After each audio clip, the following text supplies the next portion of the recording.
Hello, everybody, and welcome to the Ireland Esports Collegiate Series, where we are bringing you today the Open Division Finals between MTU Legion and DCUB, a team that more than well knows what it's like to be in a finals, let alone an Open Division Finals. My name is Number, and I am joined today not by Horatius, but instead by Kurt. Kurt, how are you doing today, my friend? I'm good. I'm happy to be taking the place here. Horatius. Someone had to replace them at some point, and today it's me for the open finals. But I'm really excited to cast this. I haven't casted Valorant in a while. It's been I think the last 2 semesters I haven't been around.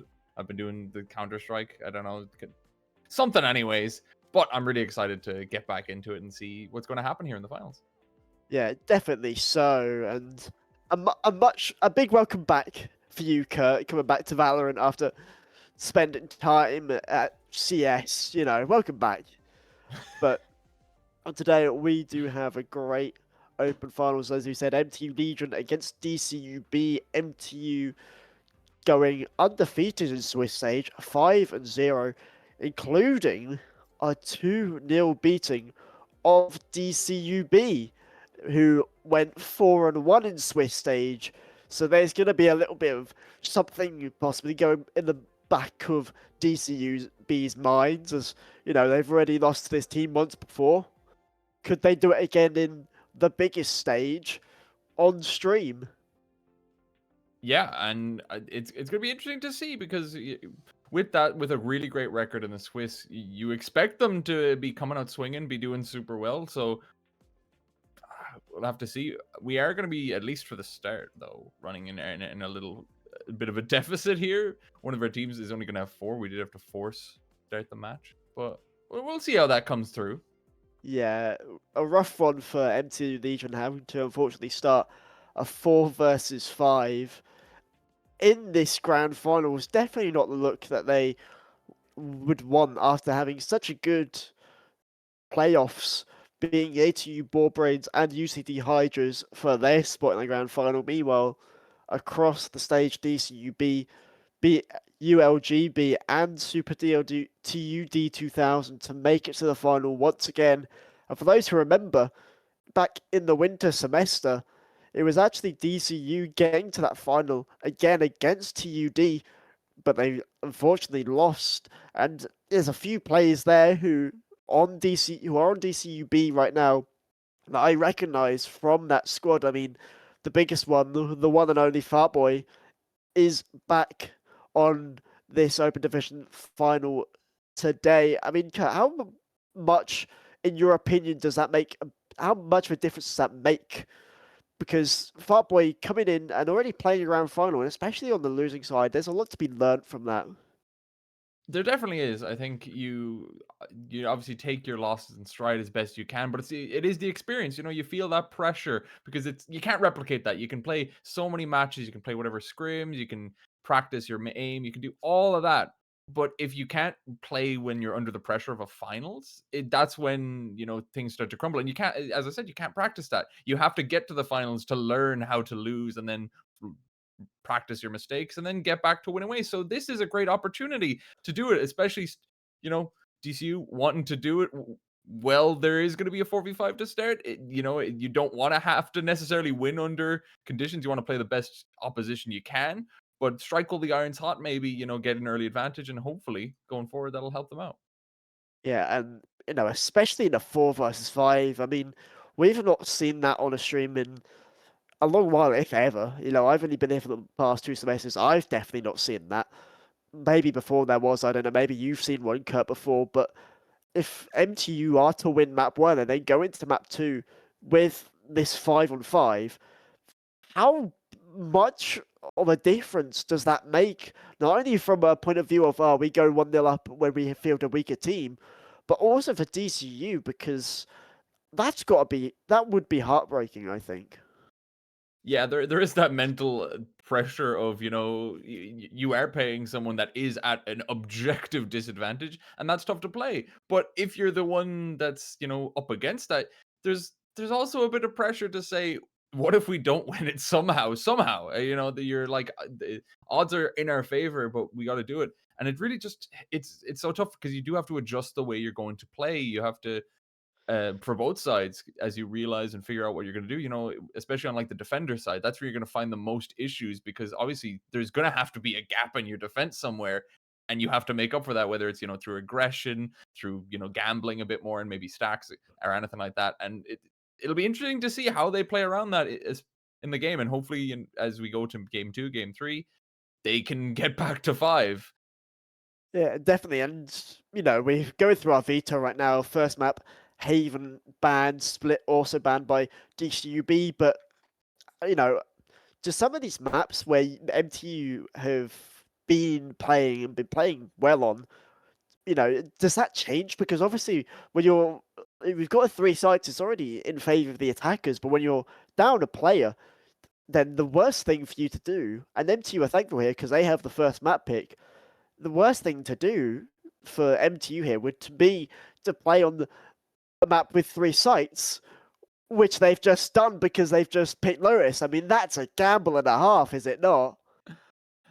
Definitely, you only have 4 players for 3 sites, which is already spread thin with 5. It's an uphill battle you're really going for, and I think, yeah, how do you do it? You're gonna have to play such a dynamic defender side because if they figure out where you're playing less of, if I'm the attacking side, if I'm DCU, I'm gonna, strike on the same area if I think that's where your missing piece is going.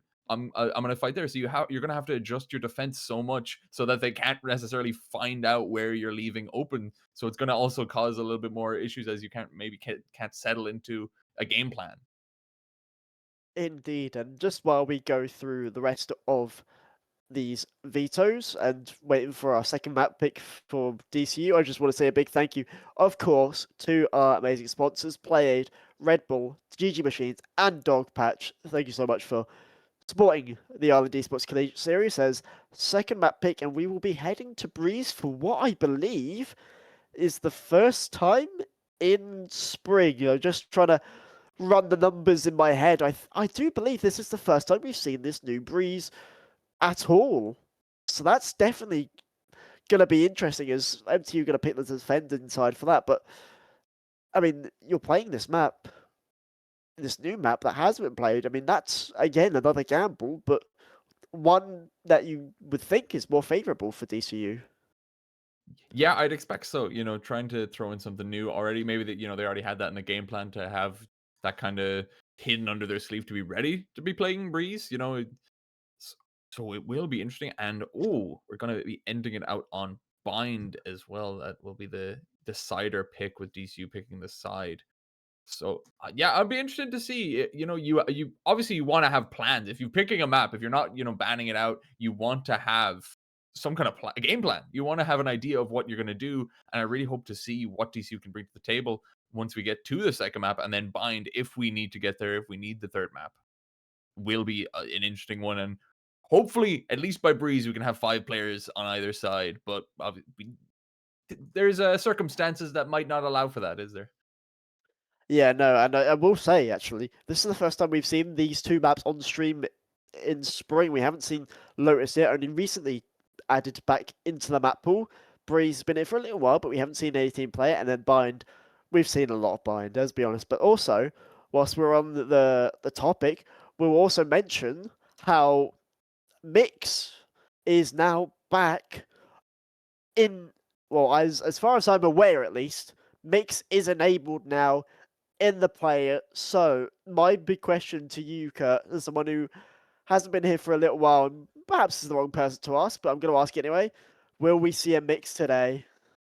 I I hope so. Well, first, I think it's always exciting to see new things. Of course, you want to be tried and tested on whatever you can do. You've had a couple of weeks of playing them outside of this, tournament, this event.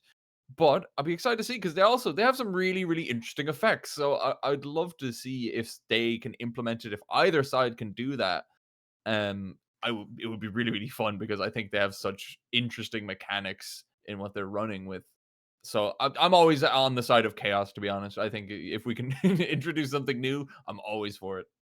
You know what? Who doesn't want to be on the side of chaos every now and again? Me and Horatius are always trying to fight, trying to get as much chaos as we can in. But speaking of chaos, it's time for our weekly segment between me and Horatius, which now you're going to share and you're going to be put under the Yeah. microscope.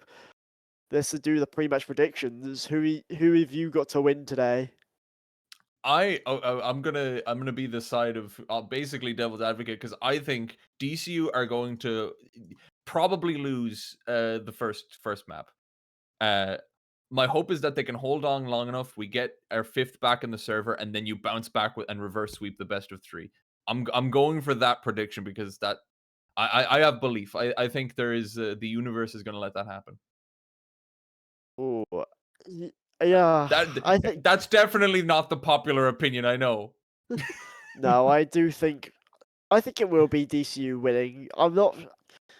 Do I want to go 2-1 as well? No, I think it will be 2-0. No. I think there's a lot to say about the storyline of MTU coming into this 4v5, winning map 1, and then going on and winning map 2 on, or even losing map 1 and then coming back into it.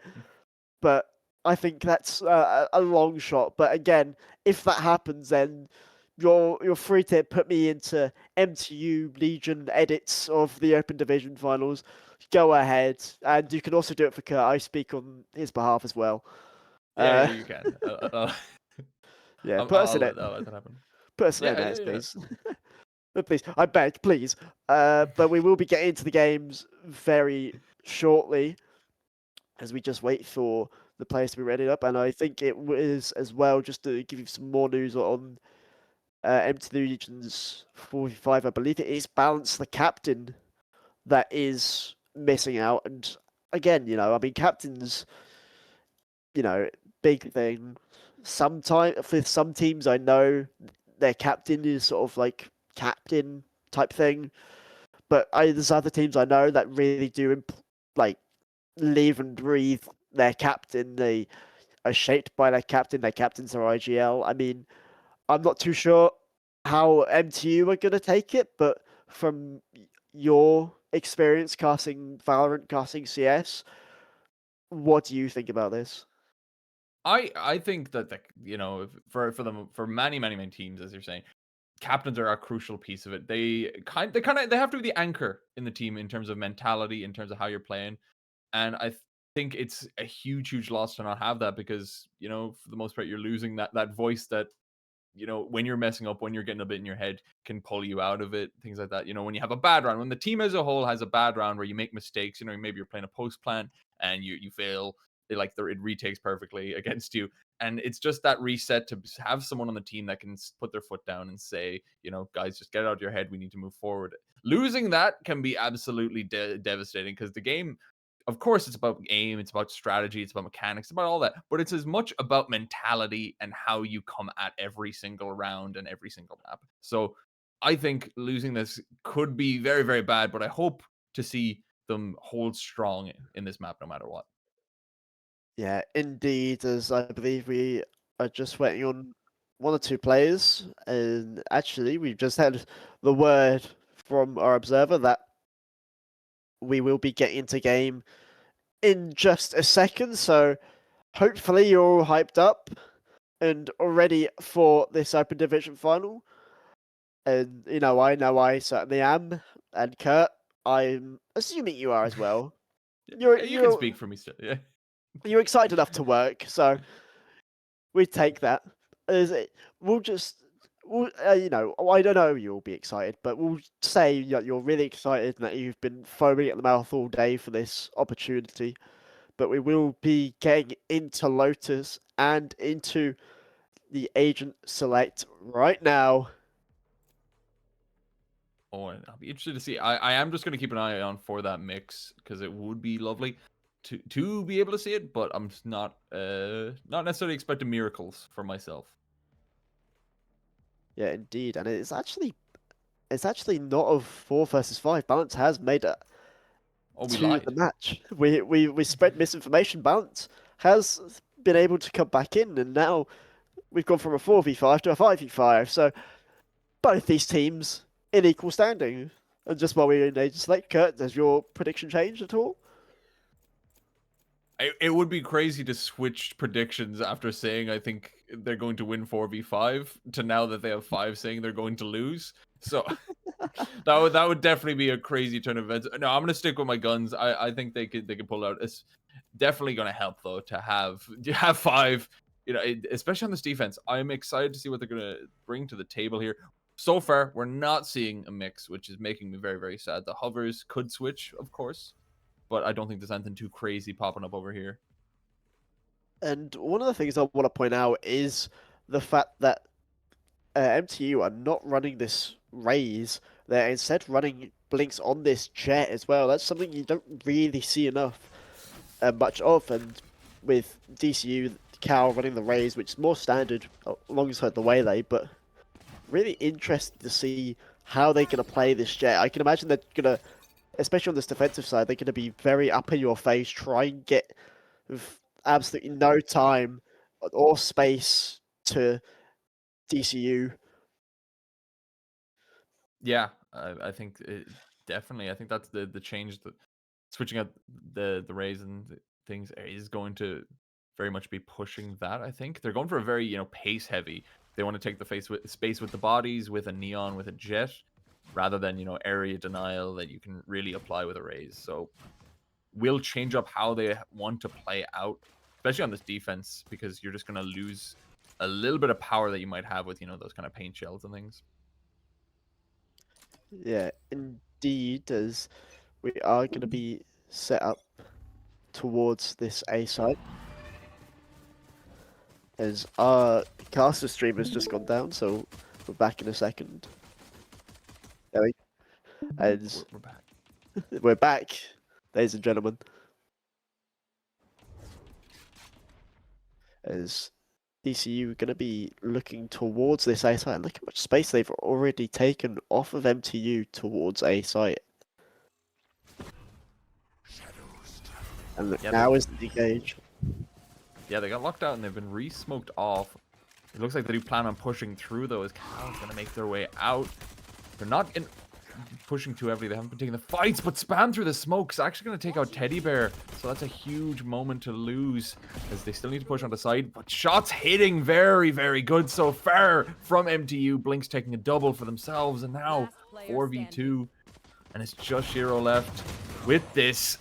Cannot get it out over the line there. So an early pick, but they cannot do anything from there as MTU break first blood. Yeah, I think the problem there was that they wanted to try and take lots of space. We're back. We're back. But there was a lot of space that they wanted to take towards the site. They got that first pick, and then they just sort of froze and didn't really know what they wanted to do, because they were deciding whether to go towards stairs, whether to go towards site. And in the end, MTU just decided to crunch them and gave DCU absolutely no hope of escaping.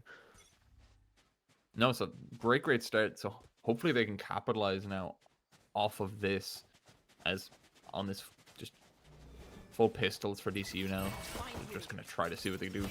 Maybe try to take some damage, try to get a plant now, but it's looking like should be very, very easy for MTU here. Is just util slowing them down. It will be tested. There's gonna be a couple bodies to try to stop at the sheriff, not hitting as much as it needs to, but we will see. Some shots ring in. Plant comes on down though, so 4v5. They might be able to do some damage here. Yeah, but Balance has that charge. It's a 3k, and that's the power of Neon. Just able to so easily get into the face of their opponents with a judge and just say, my space now. And that's exactly what happened. But DCU, much better round this time. They had worse guns, and I think it would have been crazy if they'd have actually won the round. But in terms of getting onto the site and not trying to do too much, they were very quick, they were very organized in doing so. They got the plant down, and they even got, I believe they got a pick on the site. So not an awful eco, to say the least, but now they're going to be buying up these guns, and it looks like it's going to be another A hit. Yeah. It's going to be a big question now going into this. Can they, MTU convert here? As we're going to see, Balance tries to take the space. He's going to fall, but the backup is there. Blinks and Zowie dealing some damage there, but back down. 3v2. It's in favor of MTU. So now DCU, they might have the spike on hand, but turn and tail. MTU is going to be ready here with a Vandal to take out Callan. It's going to be a tough one here in the 1v3. They have the spike, so there is some maybe plays they can make right now, but a minute 10 on the clock, it will be tough as they slowly pinch onto their position. Yeah, again, it is just that thing that we were saying in the pre-show where MTU just want to get up in the face of DCU and deny them so little space. It's what Balance and Blinks just did perfectly there. Balance went out as a sort of the ragdoll dummy to be shot at and allowed Blinks 2-3 kills with the Outlaw.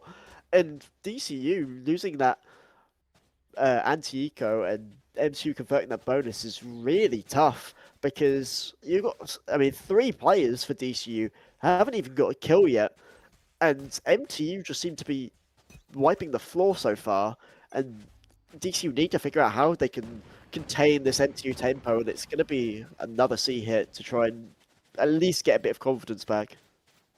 Yeah, going for similar to what they have, you know, just full sending generally for one side, but a little bit more pacier than we saw on the second round eco that they had to do. Making some space, taking the site. They're just getting forced back, but Blinks is out. They've been a powerhouse, but taking them out of the round is going to be pivotal. Balance here, slides on in, takes another 4v4. The spike is planted, and Balance falls as well. Now in the 4v3, MTU, they're going to need to try to push something here. They don't have their duelist to take the space here. It's going to be up to Fade to find some info and really get some work here, but they're hitting the heads instead. Muntio and Teddy Bear taking names here, and just one remaining. Malthus gets shot down with the Sheriff in hand, and MTU take a 4th cleanly. DCU take the site, but it's not much.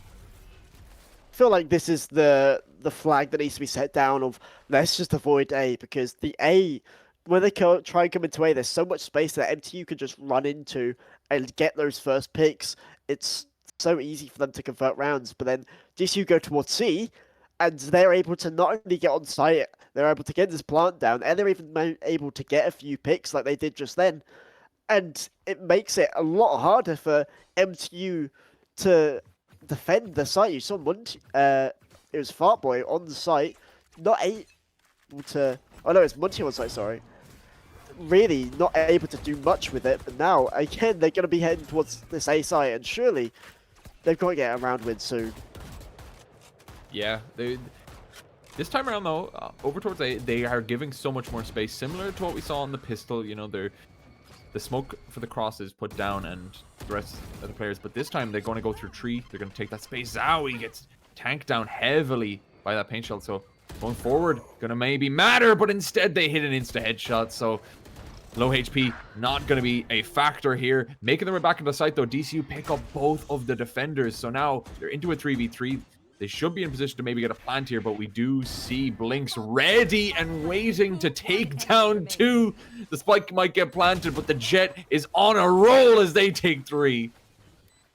I mean, what is going on with DCU here? I mean, there's just no cover for Fartboy there. I mean, Malthus tries to take the fight up heaven with Teddy Bear, and then comes back, has to reload, and it just allows Blinks on not only on the site, but to get 2-3 kills, and then I make a Meow was just hiding in tree, and there's not a damn thing they can do.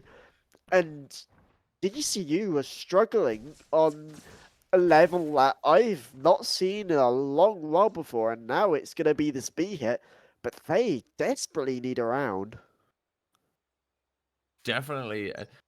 And it's looking difficult here as well because they can't even get a nice investment here. They're just playing half here with some Sheriffs and Stingers. So you're not even expecting to take this 6th round. You might go for a bit of a gamble as they are going straight on to B, punching their way out, double smoking, taking the space. They're going to try to hold some close angles here to take the fights. The Vandal of Teddy Bear finds one, but it's traded out straight away. So maybe this is the opportunity here, but we do see Balance go on in, ultimate in hand. Good for the first. Now into this 3 versus 1, make that none as Blinks. Once again, they've been a multi-kill monster here, able to take these rounds, and that's a 6th on the board for MTU. I mean, I feel like I'm saying the same thing every round. You know, MTU DCU are trying to climb up the ladder and try and play some nice stuff, and MTU every time just drag them back down and say, no, you're playing really scrappy and you're playing our way. And DCU just cannot find anything to escape it. They're trying to play fast and match the tempo, and they can't do it. They try to play slow and try and slow this match down, and it just allows MTU space on A and C that they have to re-clear. And I mean, when Blinks is in the form that he's in, they just simply cannot beat them, as Balance now has an op, and the task gets greater. Yeah, we'll have to see. Operator in hand, holding ready. First caught. Doesn't get another though, so brought down straight away. There's a little gap maybe that they can capitalize on here towards C. Fade gonna ult right towards them as night falls, and now they're able to get the site. They're able to get the plant here. So in a 4v4, they're not in a bad position here, but Blinks is still alive, so anything is possible here for MTU, but positioning very, very close, trying to take these fights, as now the lockdown is going to come on in, and they're going to need to adjust here. MTU catches the first, falls eventually, but they need to take some space here. They're not in a good position to fight against this. The Killjoy is going to force them back. Going to make 2 detained. They just stick around. They just stay inside. They commit to it, but it looks like they might not be going quick enough to stop it. Just going straight onto the defuse. Zoe's not even scared. Doesn't even think that they could still be able to pull out their guns. And now just Teddy Bear has to back out. Both sides seem to quite confused there. One gets detained on purpose. The second doesn't respect the fact they'll get their guns back. But DCU take a round. You can't have that as the first round you take in this. You just can't. What on earth was that? It looked like MTU. MTU should have won that. You saw Shiro with the ult, and I thought they were going to ult out and then cancel it, and then they just didn't ult. And then I don't know how I make a Meow got caught. I'll be perfectly honest, but MTU just didn't push. What? This fried my brain, because in every situation you push that, try and find at least a pick, and MTU just a blatant mishap. And that, worst case scenario, that allows DCU back in the match. Yeah, because now you get a little bit of momentum taken back here. And we'll see, can they bring it into this next round? Blinks holding ready, but they're going to miss this time. They have been so sharp, but this time round, they're going to be the one to lose out the pick. So that is a huge piece left and an advantage for DCU heavily. They are playing a lot more versatile this time around, not just committing every player towards A, utilizing that pick, redirecting now towards C, and it looks like it'll be an empty site free for them. Finally, DCU are learning what a rotation is, and we've been seeing so many of these 5-player pushes, and they've just not worked, and now is the time where they've had players towards B, towards C, that are able to actually exploit the map rather than just 5 players hit that. But now MTU are going to have to go on the retake, and they have an operator and an Odin, and it feels like it's a position where MTU should be able to capitalize quite nicely. Yeah, it's planted in such a spammable spot. They have their nades down. But here DCU going to try to stop this out. MTU can start to get onto the defuse. Can they stop it with the spam? The bullets need to hit and the smoke fades, and Cal's going to clear that off. It does get to half, the spike does. And now in the 3 versus 2, can they stay stalwart instead? Some shots come in and Teddy Bear takes a couple, but in the end, DCU are going to take a second round. And I think their first round we felt very, very mixed about how it went, but there I was really happy with how that went. They got the first pick, they redirected, and they were playing their post plant a bit passive, but they still are sticking together and playing stronger than they have been in the first 6. Yeah, definitely. And it is that thing of they stopped 5-man insta pushing onto these sites, and that's why you don't, because MTU just insta-rotating off of C to go towards A, and they were fighting it. And now DCU are able to exploit that, so maybe there was a bit of conditioning in that. But now, you can see them push up, and Fartboy's the one to get the kill. Yeah, the slower moment has worked out to get the initial picks. Oh, I almost got stopped by their own ultimate. They're blocking the line of sight, but Blinks will get taken out eventually and not take anything for themselves. And Once again, DCU, they're in a strong position post-plant, 5 versus 3, so even better than last time. And now MTU, they're going to struggle to fight back. Yeah, now Zoe's been noted as well. I think they know where Teddy Bear is as well because the spam from the Odin, Fartboy kills one, sure another, and MTU finds 2, finds 3! Can't find the last though, but DCU, brilliant round, and it was almost some heroics there by Muntio to save the round for MTU, but again, it is that thing. The presence was noted towards A, so Muntio left and Balance decided to walk up C. Balance got killed by Fartboy, and now MTU are in a situation where they're trying to call, hey, there might be someone C, but there's also, there's people A, and so Muntio decides to leave, and then DCU just have the numbers advantage on A. It's really well played by DCU, and it's not something we've been seeing a lot of so far this match. No, definitely playing a bit slower, which has been working out for them. MTU, their pushes in the last couple of rounds have been what's costing them. You know, their duelists falling both times. And now, going into this round number 10, question of can MTU recover a little bit? As so far, it's been slow from DCU. They're not extending whatsoever.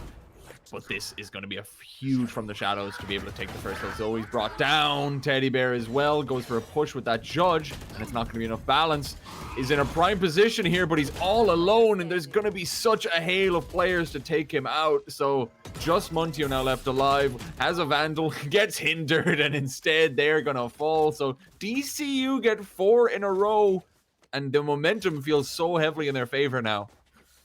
I mean, I'm not sure how MTU aren't understanding what DCU are now doing, because again, Teddy Bear he's not even looking at main, he's looking at wall, maybe thinking that they're all towards A, and it's just a free pick for Fartboy again. But MTU, whenever they just keep thinking that there's 5 players going to be hitting your site, they'll push up, and there's just Fartboy lurking in the shadows, waiting for that free pick, and every time they get it, and MTU now on a save, and they really need to stop getting baited.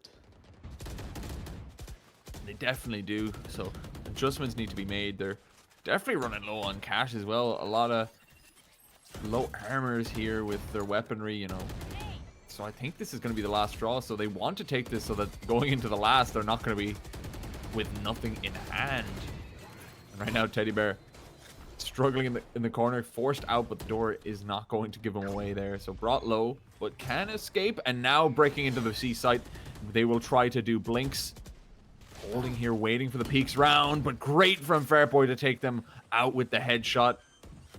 Utilizing great doubling up in these peaks. DCU plant the spike, again aggressive, and it works out. Muntio sleeping at the wheel, not ready for the push, and Zhao as well. Gonna get caught. This Waylay doing work. 4v2 now in this post plant. Yeah, I mean, there's not much you can do, especially when Teddy Bear only has a Bucky, and now is the question, do you try and get this, save the Vandal's balance? The answer is no, and not only do you lose the Vandal, you lose a bit more U2 as the wall was used, and I'm not sure if the stun would have been used well, but again, this time, DCU 5-player push towards C, and one of the good things about C is that there's a lot less space for defenders to get aggressive like they have been on A, and we saw exactly that. Teddy Bear tried to do something with the door, but just couldn't find it, and even when they went on the long flank through B, they ended up getting spotted out by the Killjoy turret. So it's not only well played by DCU and good shooting, it's things that are being well thought out as well. Yeah, definitely. So now, last round of the half, what do you do here if you're MTU? You definitely have to make an adjustment. You have a good few ults to utilize here as well. You have the Nightfall, you have the Lockdown. So these are some great opportunities here, and it's just a question, can they do it? Odin in hand, Teddy Bear gets the first Zowie, backs him up as well. So that's already going to be huge advantages taken on top of what they already had. So 2v5, MTU looking to get another to break the streak of DCU and hopefully get themselves a lead going out of this half. Yeah, and there's a really... I'm not sure what Cal was trying to do there. You saw the barrel of the Odin, and then you just try and swing into it anyway, and you're not only swinging into it, but you're swinging into it without any fade util, without a paranoia there. That probably would have saved Cal's life if they decided to swing into that. And that was pure ego. I mean, okay, you got Teddy Better down to 10 HP, but the problem is, DCU have only got 2 players now, and there's an Odin trying to spam down Shiro, and Montio's just waiting on the other side of the door. As I make a meow, what can you really do with 30 seconds remaining? As MTU look like they're destined to go into the second half with the lead. Yeah, there's really nothing to do here with the time on the clock with util in hand. There is, yeah, just run away. Gonna maybe try to get some kills. I don't know, some confidence, some stats. Try to get whatever you can.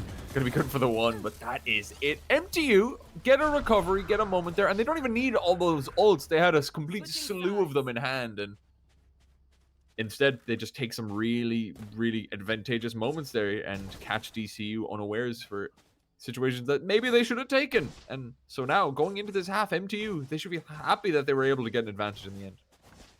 And, you know, we talked about MTU on the defensive half being with a comp that's up in your face, wanting to brawl and deny you every bit of space. But now on the defensive side, I mean, like, I assume it's going to run different, but how is DCU's comp going to get fit in? Well, it's probably going to be quite the opposite, where they're happy to give the space up and not really wanting to try and contest the space too much with the raised way. There's potentially a possibility to do so, but I don't think they would be their first thought against a Neon Jet. And look at this, there's 4 players towards this A site and they're having to rotate instantly. Yeah, just going straight for this pace onto C. Balance breaking out, sliding on over. And so they should be able to get the plant here, MTU. But 5v5 on this retake. It's really a question of what kind of util can they pop onto this that they have on hand. And the smokes are going to fade now, and that's a huge moment. They're hindered out, though. Cal takes 2, and the rest, they're fighting for it. Shiro and Fairboy, it's just down to Montio with the sheriff in hand, but running, going for the knife. Oh, You're no. going to be getting shot down. And Cal eventually does push the blade in. And so DCU, they take the pistol there. They, you know, took a couple more casualties than they definitely should have with trying to chase for the knife. But that was their pistol from the get-go there, as a great retake in the 5v5. I don't even know if I fully give that to DCU. Obviously, they had the good shots, but MTU just didn't pay attention to that CT smoke, and that was the thing that killed them. And there was a player, I believe it was Balance, I'm not too certain of that. They saw the smoke that was going down and just decided to look away towards Waterfall, and they done that, and there was 3 players towards CT. It was just a shooting range for DCU. So, as well as played DCU there, MTU have to be careful about these Omen smokes. Yeah, and I just want to point out, Blinks has been struggling since we pointed them out. You know, I think they were 11 and like 3. They're now 13 and 8, I think, or something around that. So the second, you know, half of the first half, they just were not able to find the kills, and it seems to be maybe transitioning into this second half, so they'll need some adjustments here. But MTU, they're going to at least take some space once again. They're going to make their way to A site. They might be losing some bodies here. And Fartboy's going to capitalize off it with Shiro as well.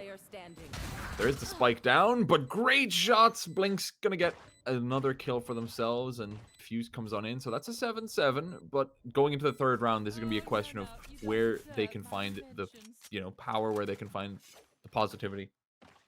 Yeah, I am a bit surprised that DCU really wanted to play for the retake there instead of trying to take the space with aggression, because that's how people always imagine you play those anti-ecos, where you have the better guns, so you say, let's go into them, and these guys have only got classics, maybe a sheriff or so, but instead they just allow MTU to have the site, have the plant, and MTU did do a bit of damage and get that spike down, so a few more credits in the bank. But DCU, really nice retake, and a really, what a comeback. I mean, from where they were, 6-0 down and looked fairly hopeless. Now coming back to tie this matchup. Incredible stuff. Yeah, in a position where they could maybe take the lead for the first time in the map, but it is going to be the bonus, so we'll have to see. There is a pause currently, but yeah, I'm interested in how they're going to adjust, what they're going to do here. We do see iMaker Meow having a struggling game. You know, 2-11, they're not finding the situations that they need to. They're not hitting the shots that they require. But the rest of the team are holding it up enough to get them this even scoreline. So perhaps, you know, sometimes you're not needed in a game, and hopefully for them, they can pick it up, or they, you know, the rest of them can keep the slack going. Yeah, and I think the biggest problem with like Maker Meow is okay, they're 2-11, but as well we haven't seen enough of that fade util. I mean, I've not really seen much of a Prowler or a Seize come out and actually hit a target. You can see that with only 3 assists, and so I think the thing that Maker Meow needs to do is less so on the aim and kill side, but more on the fact that we need to see this fade util more, and it needs to be more valuable because there have been times where a fade prowler would have been amazing. You know, I think back to that round with the Odin in Tree, where a prowler or a paranoia there could potentially net you a free kill, and neither of them were users. Instead, both teams were stuck in a lobby and just couldn't find a way out. And now coming into this bonus, I think they have to try and make their fade util more known. For sure, and we'll have to see going forward. Are they able to do that here? As eventually we'll get into round 15 to be able to see that here. But it really needs to be on to MTU now, though, to bring this back. Because if they lose this round, they're going to be put in a similar situation that they themselves did in the first half, you know, where you're given the opportunity to string so many together to get a long, long run arounds. If you can take them out on their, you know, on the bonus round. Going into it, we'll have to see.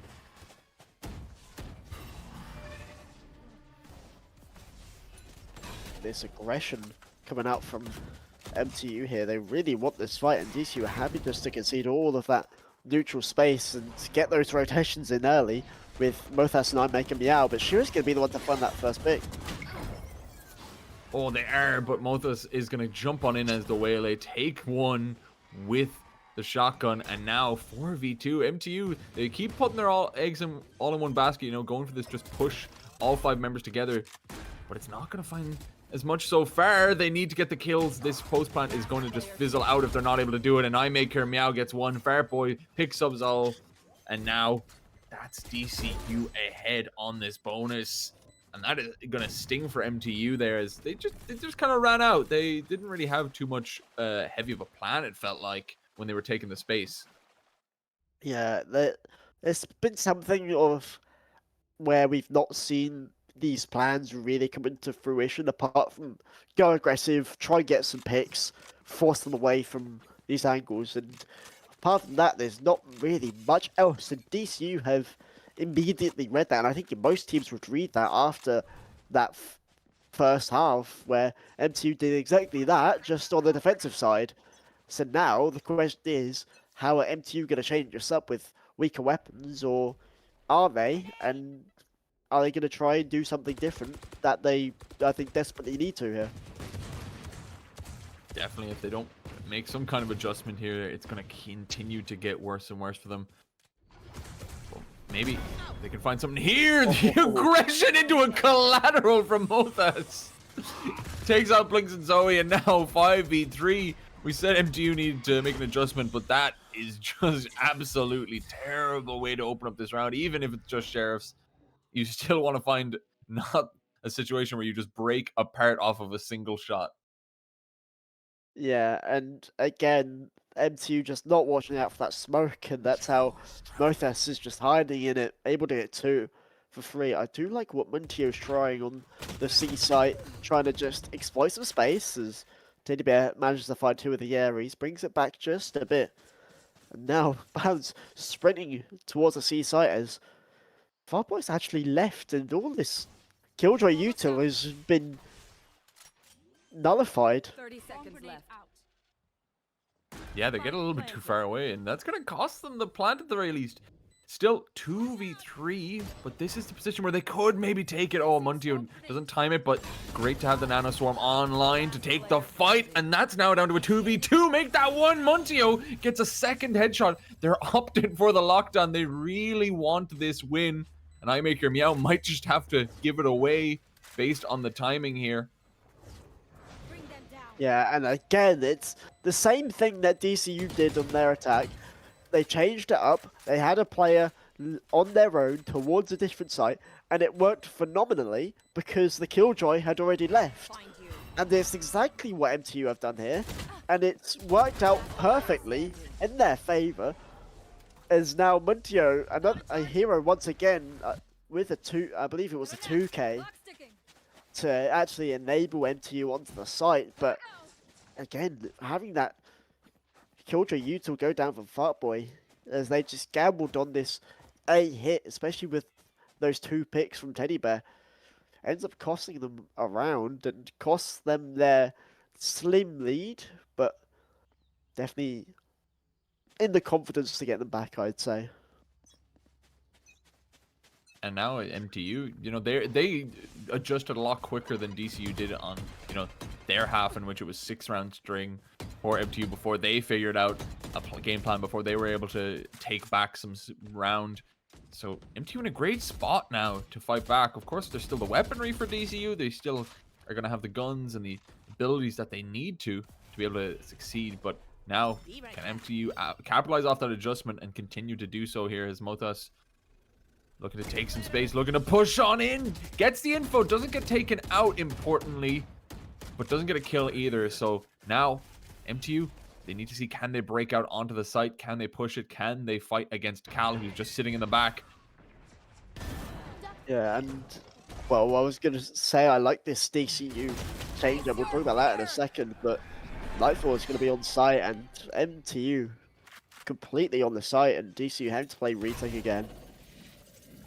Oh yeah, and we see the Nanostorm just force Mothis back, but he's not getting damaged. He could get, you know, forgotten about if they're not careful here, but instead Balance taking a fight over towards Heaven. Still 3v4, Mothis now known, and they are all coming from the upper side of things. Spike is still planted, but the lockdown's going to slow it up so much now. They're on a timer to try to do something here.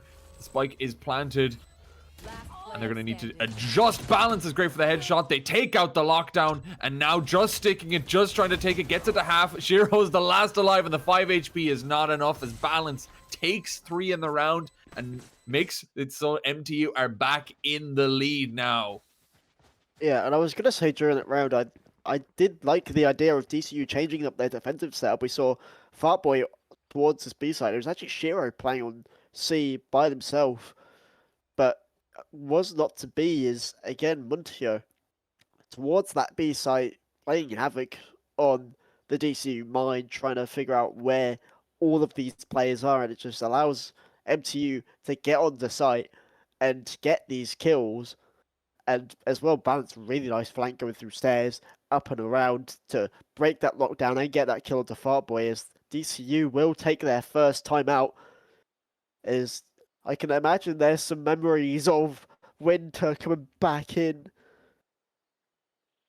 That definitely, you know, wanting not to adjust it, wanting to take this. This is MTU's map pick, so of course you have a little bit of advantage here on the MTU side, expecting them to have success here. But if you're able to cinch this, if you're able to take it away from them, this will be a huge point of contention to allow you to hopefully take the series here. But you're currently down 1 round. You're in a position where you're going to have to see what you can do here going into round 18.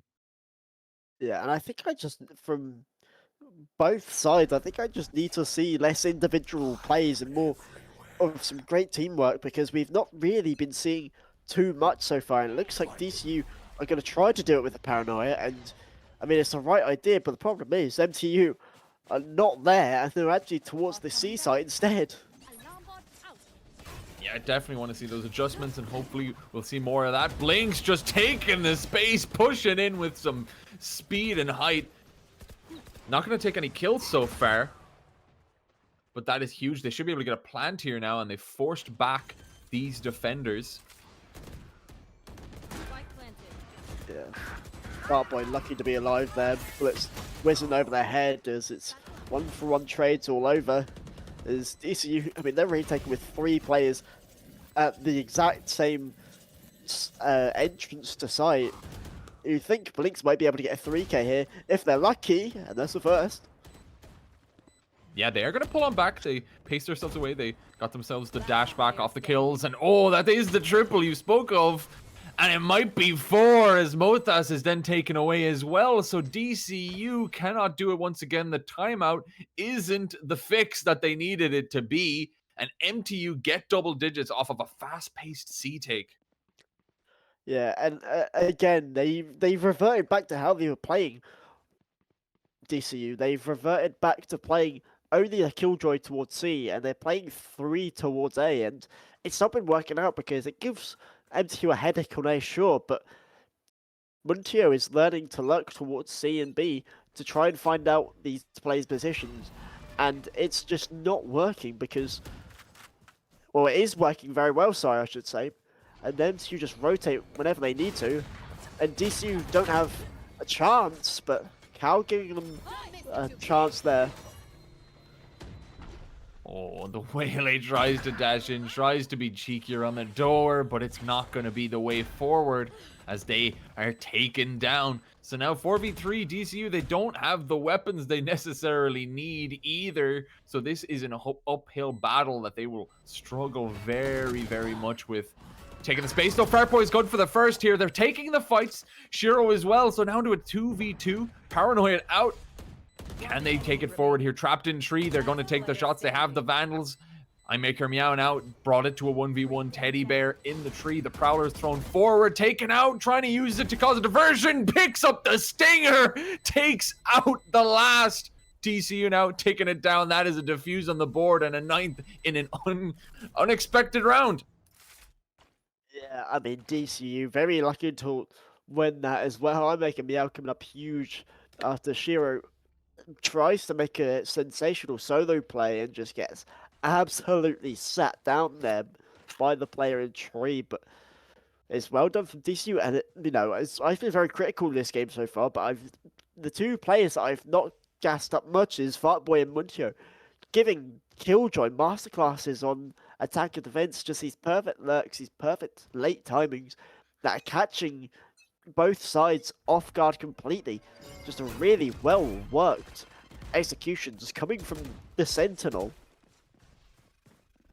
Yeah, I've been noticing Muntio on that scoreboard being so high, but you can't as well quantify that the utility usage has been getting. Those nanoswarms seem to always be in the right spot at the right time. And now being tested is going to be Shiro again. Has to be a hero once more alongside Fartboy. Good for the 2. Muntio takes them finally. Great in with the showstopper.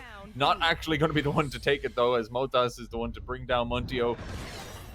But now into this just one remaining Zoe. And that is DCU taking another round there. MTU trying to switch up what's been going on, go for this fast-paced B moment. And that is not the answer that was needed, as double digits and evened up our DCU.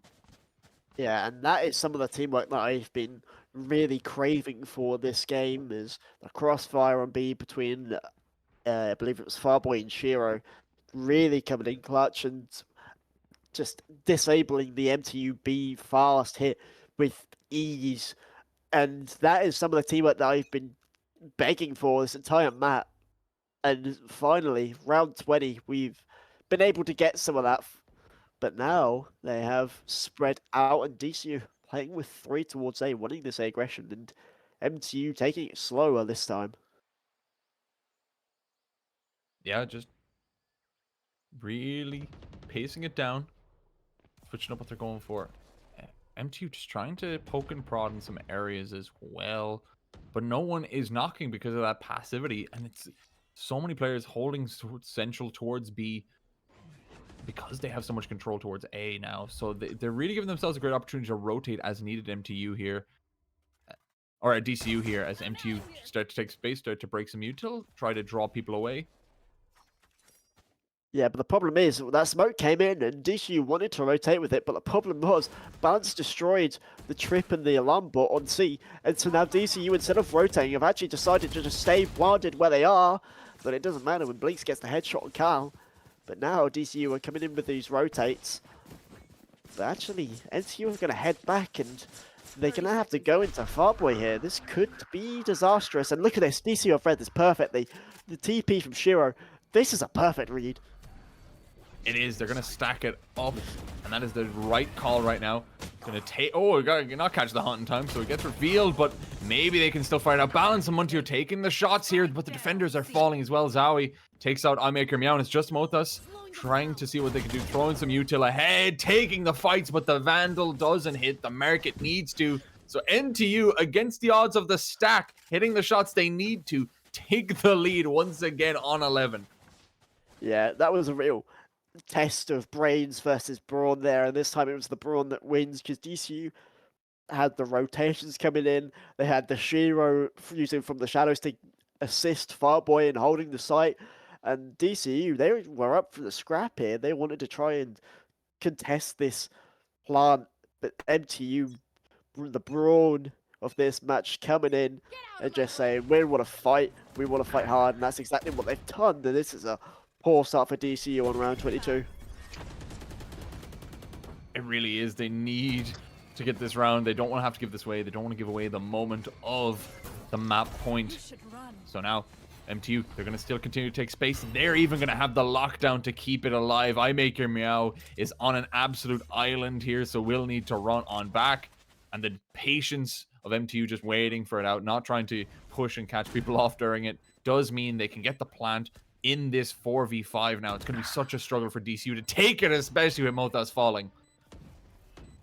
Look at the weaponry. I mean, there's only one Phantom, and that's for Shiro, who is having to come late because I believe that was spotted out by the Killjoy turret, and so had to rotate all the way back around from B. And meanwhile, the rest of DCU just got obliterated by MTU, and now with a Phantom and a Vandal, I think it's just got to be a save and hope for the best for DCU. And that's exactly what they're going to do, is MTU funnel out from main, not able to find these last two players. But MTU going up to map point and doing it in good fashion as well. Yeah, it's looking very, very good now. That save could be very crucial as well. So I'll have to see, because I don't know if the finances are necessarily all they want to be either for DCU, given how the rounds have been going out. They've lost the last 2 in a row. That was a full buy. So they're going to have to opt with some lesser weaponry as well across the board. So that could matter a huge, huge amount here. Going into round 13, growing into MTU being on map point and hoping to take down Lotus here. Look at this. MTU trying to gamble, perhaps? No, I thought Mothas was going to be the only A player. Actually, I think they might be. I don't know where Fartboy's going to play. I think they're trying to play towards the link, but no, Shiro's going to rotate over towards A, and they're just going to have them there as Methus. Only with the shotgun, as MTU just keeping it quiet, breaking the horn on C, putting some pressure onto DCU on both A and C, but now MTU rotating towards C, and this is going to be maybe not the fastest hit ever, but this will certainly still be a fast hit.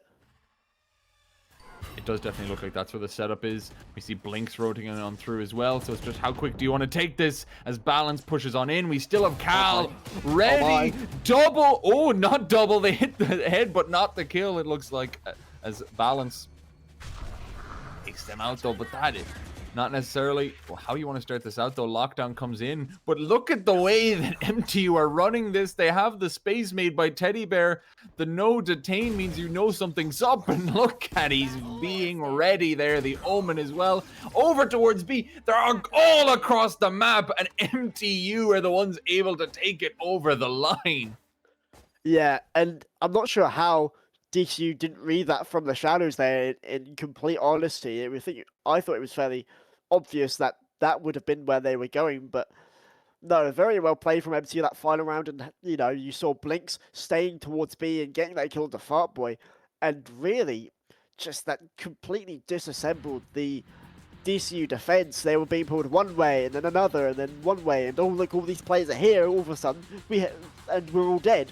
Just didn't have an idea of how to not only beat this aggression from MTU, but also how to defeat these Killjoy lurks, and that was a problem for both teams, I feel. But DCU struggling more on their defensive side, and that's something they really needed to fix as we go on to their map pick up breeze.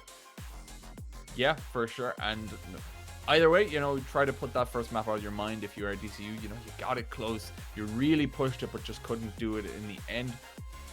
For Breeze, it's a very, very unexpected pick to come out from, anyone overall just in the tournament. So I'm really interested to see. They must have a game plan. They must have something here, and they're really hoping to stick it out and execute it well here, given that they lost the first map here as MTU come in swinging. Yeah, definitely so. We'll have to see what they're like on Breeze. But I think Breeze, they will have to be even more concerned about these lurking players, because Breeze is a map made for lurking, especially. I mean, they've taken away some opportunities for lurking, but they've added a few more, especially with that new elbow coming out. So we'll have to see about that. But we will be taking 5 minutes just to have a break. So grab yourself some Red Bull, maybe grab yourself a snack, and we'll be back soon for map 2 of our Open Division Grand Finals. Hello, everyone, and welcome back to Ireland Esports Collegiate Series Spring 2026 Open Division Finals, Valorant, MTU versus DCU. I think I said all the words correctly. There's a lot of them. There's a whole lot going on. But we are here. We have seen MTU win out map number 1, 13-10, their map pick. And we are moving on here to Breeze, where DCU hope to find some more success. I am Kurt, and join with me is Numbers. How are you? Yeah, I think you just about got all the words out. Just about. We almost struggled with series, but we got there in the end. But yeah, no, that was a good map one. But there were a lot of things that both teams are going to be going into this break talking about, and a lot of ways to improve, a lot of ways to mainly deal with the lurks and get more out of their util than they were getting with especially the fade picks. And it's just going to be about how can we improve those and work on those as we go on to DCU's map pick. As MTU able to take that first map, but DCU now, I mean, they've already been 2-0'd by this team once before. They were 2-0'd in Swiss stage by MTU. You can't allow them to do it again. I mean, first of all, just again, but second of all, in an open division final that's being streamed live, you simply cannot, especially considering you finished second in winter with a similar scoreline. I mean, this is all the pressure is on DCU right now. Definitely, definitely. As you said, you don't want to be in the situation once more.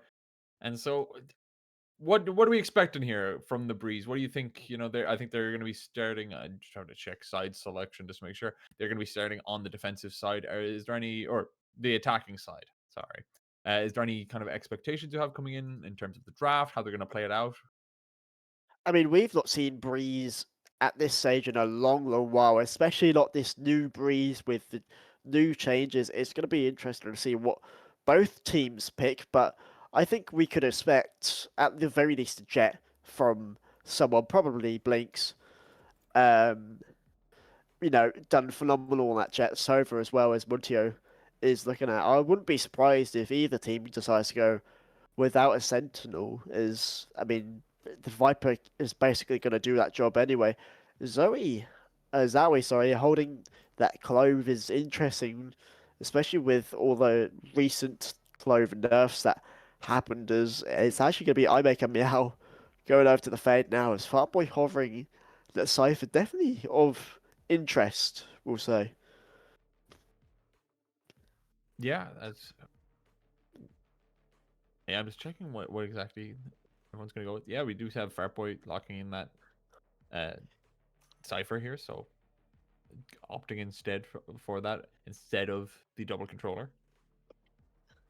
I think it's interesting that Farboy is selecting this Cypher in particular, because Cypher phenomenal at getting so much good information and such good denial on sites on a lot of maps. Main ones my head goes to is like Haven is the one on my map goes to, but for Breeze, you think about the layout of Breeze, it's sort of a lot more difficult for a Cypher to get much value out of their trips, and especially going up against a Sova with those shot darts. It's going to be interesting to see how much value Fartboy actually gets out of his trips. But we will be heading into Breeze now. And another thing to mention, Blinks on that ISO and not on that jet. It's going to be Mothas on the jet as well, which is quite surprising. But ISO is another agent that is good for this map. I know because I may have got ran down by an ISO yesterday in my competitive game. So, ISO is definitely a decent pick for this map. And we'll have to see how well Blinks can do if they can continue on from their reign, I should say, that they had on Chet map 1. But Clove is going to be the big outlier for me from Zao.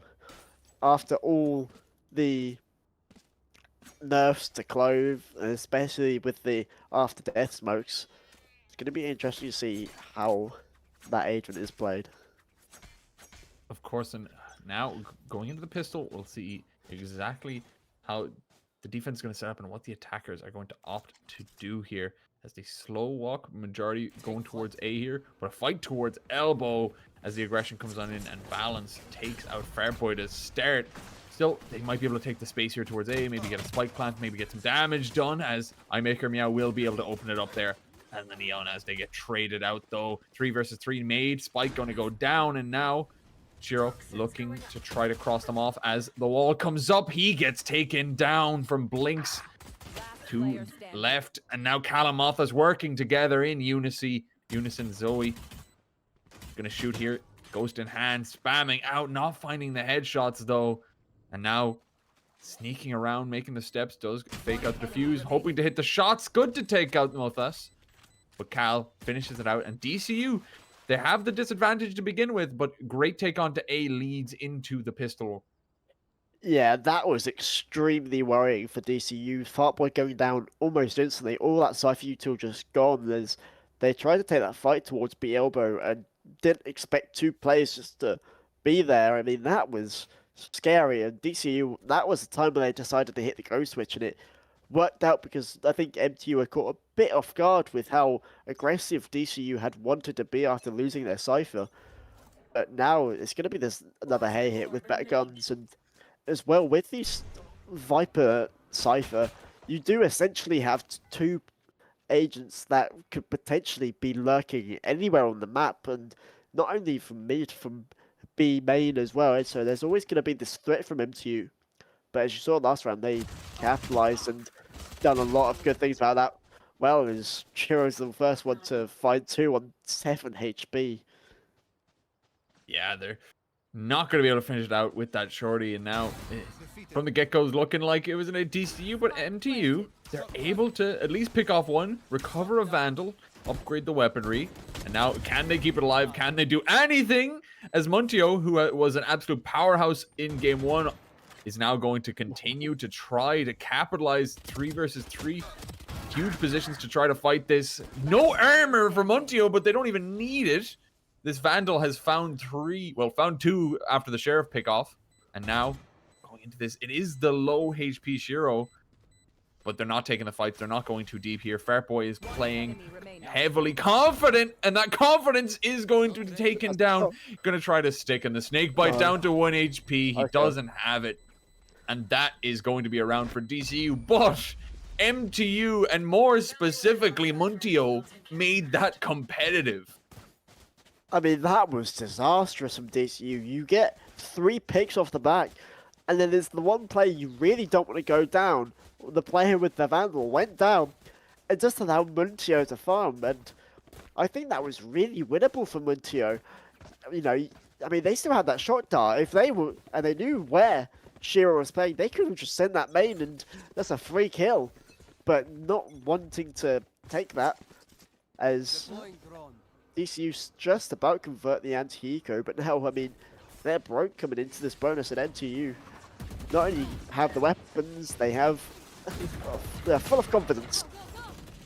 They are good for the first, but getting traded back is 2. Shiro takes the second, and now Blinks is out of commission here. The spike does get planted, and now they're struggling even further here. Recovering what that second round brought to them, they're now in this very, very effective 4v2, and they're looking to continue to do so. Balance needs to be here. Zoe needs to do as well. and they're only good for the one so far. This Neon needs to go on a rampage to recover this round, and they're all wrapping around, taking the fights, and the Sheriff rings true for Cal, and DCU find that round a lot more successful than the one against all the Sheriffs.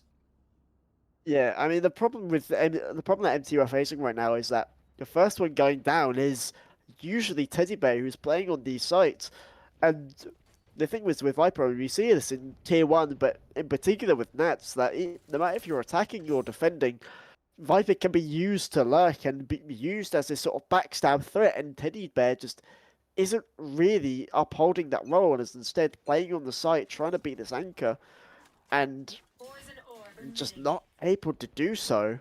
Is DCU now looking to go towards A doors, and it looks like it's going to be this crunch A, and meanwhile, 3 players playing at B as Munchio has that Bulldog. Yeah, they do, and they're going to be good for one, but going to fall as well as balance. So now MTU looking like strangers that are going to take, it'll be down 4-0 as the fights continue. Blinks goes fast and pacey here, but it's only going to be good for the one off the back of the Stinger. Teddy Bear, last alive, Sheriff in hand, trying to take the fights, but falls in the middle. And that's DCU just having a very, very solid start, much like we saw MTU have in that first map of Lotus. Yeah, and something that piqued my interest, say at least, not only was MTU really playing aggressive when they knew DCU wasn't towards A, but DCU never actually got the plant down because they got all the kills on A, they got all the space, but they didn't know where Teddy Bear was going to come from, and so decided to rotate towards B. And especially when Teddy Bear destroyed that Cypher trip, that was sort of the go switch, and they ended up meeting each other in mid. But that was a really nice idea from DCU to not even try and give Teddy Bear anything there, as it looks like it's going to be this 5-player push towards B this round. Yeah, it looks like that's what they're opting to at least look towards here, as we do see Fartboy play a little bit more lurk heavy towards mid here, but the space is taken, and this is going to be a Viper's pit on the side here, but the kills are going the way of MTU. The spike might be down, but they're getting so much value here. We're going to see the Hunter's Fury as well come on in. Not finding too much success here, but clearing out some angles and taking the fight is Balance, falling to Mothas now. Still advantage in players, falls short. Shiro sitting in the pit, taking the shots. Blinks gets taken, and now Teddy Bear caught behind by Mothas. They're taking such proactive fights, but Muntio as well is doing that.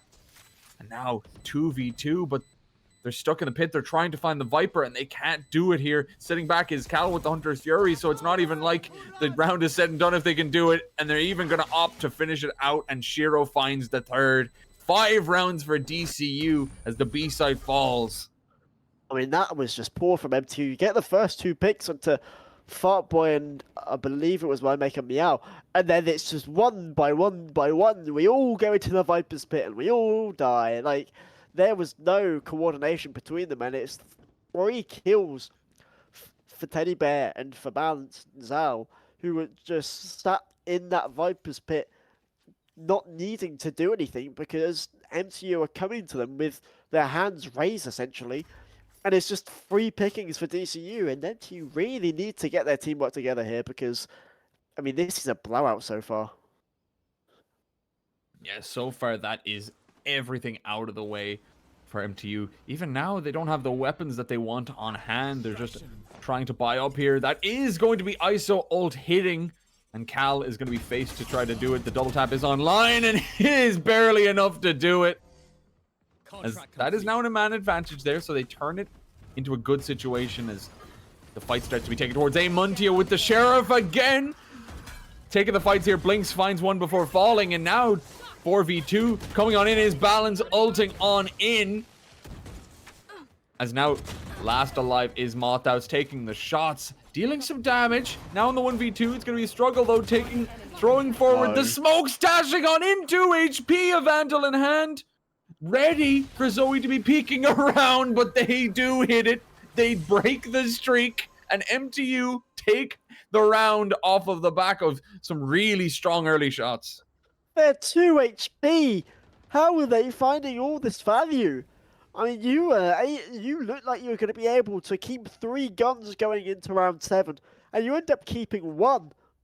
Like, again, it's MTU just having a good start, but just floundering in that midsection. And this time, towards the end, they were able to convert that round, but they could have converted that with so much more as DCU just got stuck in A main and weren't able to do a thing. There's going to be another A hit here. Yeah, the setup is there. They still have all the weapons. They have so much in the tank that they've been using. Oh, this orb is going to go down, but Balance isn't ready for Fairboy in the corner. A site is in a great spot to be taken, especially with Muntio only getting 1 before falling. 3 versus 4, and MTU, they're going to be in a struggling situation here as they try to retake this A site from DCU. Yeah, and MTU are really stuck in this position because they've no longer got their initiator. They know that DCU are somewhere on site, but they don't exactly know where. Now Fuckboy's been relocated, but the problem is there's still 3 players. You don't know if they're playing main or on site, and there's this main player, and that's the big problem. Muntio cannot afford to go down this early, and it makes a question of, Muntio, if Muntio wasn't on such good form, then maybe this game would be closer, but Muntio is the one, or seems to be the only one on form right now in these first 8 rounds of Breeze, and that on a solo initiator on a map that is so initiator heavy and so reliant on getting that information is really proving to be a struggle for MTU to keep Muntio alive. It really is, and they need to start finding success. They need to start getting a bit more momentum here as they keep floundering here, and the weapons once again aren't in their favor. They have some ultimates that they've been able to utilize. Teddy Bear is in tow here, doesn't see through the Viper's pit. Mothas not going to be there for the fight. Now it's going to be such a tough one to do, even with some rotates coming on in, even with the backup of Balance. This Stinger going to deal some damage, and Teddy Bear's going to finish it out. That is a huge one to take. It at least forces DCU back. They now have to redirect here. 1 minute on the clock. They need to think about what the plan is as they make their way through elbow, take mid control, and even take Monty out at the double doors. The Viper's pit is down. Now DCU can go towards B. The neural theft used. I mean, they know exactly where everything is. It's going to be Blinks to try and take the fight and get nothing. And I mean, DCU decided to go towards the empty A site. Zari having to get a pick there, just not able to. But I mean, MTU, I'm not sure what happened with Teddy Bear at the start there in that Viper's pit. Just maybe a bit of lag or something, I'm not sure. But that could have been a lot worse for DCU, but very thankful as now they're having to once again go into a site with no util and making a go of it so far. Yeah, they do, but I make her meow is going to be the linchpin they need on the flank. Gets 2 with the Guardian, even ults on up and is ready. Balance needs to be perfect and is not going to be able to do it. That's 3 in the round, and MTU, they make a good shot at that retake, but they aren't ready for the neon flank that really topples it all. I mean, I didn't even notice that I'm making meows on the flank. It must have been a late lurk from mid or going all the way round from I think it was through A B. main. I think it was actually through. Yeah, they went all the way around through spawn. I mean, what a play that is, and that's the kind of thing that Neon you're allowed to do. You're able to do that because it's just so fast and able to close down all of that space and really restrict MTU to nothing as DCU. I mean, this is a masterclass on how to play this new Breeze. Yeah, so far it has been perfection, only losing out on 1 so far. Now, MTU, they get some early space towards B. That really is going to help them going forward here, as now the site hasn't been taken by DCU and the rotates begin to come in, but Shiro catches Balance on the cross. The Teddy Bear gets the kill back on the Viper. So now in the 4v4, they're aware of the situation. They know that the A site seems to be the target. The plant will be able to go down, but the damage is being done here. Blinks gets 1, Muntio ready in the Fury, and it's actually not going to get the spike down. They have to adjust, they have to redirect, and Fairboy and Mothas need to do it 2v3 with 50 seconds, and that's Mothas down. Just Fairboy, just this Cypher, and he's been tracked by the Bolt. So just time on the side of MTU as he needs to peek around, and the fights are not going to come his way. Teddy Bear takes a triple in the round and doubles MTU's round total up to 2. And that is the importance of having Muntio alive in those retake situations, because it felt like Muntio was seconds away from dying, especially with that swing out from doors. And I think if Muntio dies there, then M2 just lose because they have no idea about what's really going on the site. But having Muntio alive, using that drone, able to spot out the entirety of DCU is crucial. And even though Muntio has been playing amazingly with his aim so far, you have to wait and allow them to play amazingly with their util. And that's exactly what they're doing. As Teddy Bear, far too aggressive for the start, as this blinks. Yeah, both just taking these huge fights to begin with, and they're going to fall. Balance is solely on B, trying to recover off those deaths. They're going to be good for the first, and they're going to run back. Tagged down and revealed. The B site is freed up, and so DCU will take it over, plant the spike, and be in a great position here off those picks. Yeah, and it's once again all that mid space. And look at the Mothas. They kill the one mid, and Mothas is able to walk up, not able to get the kills though.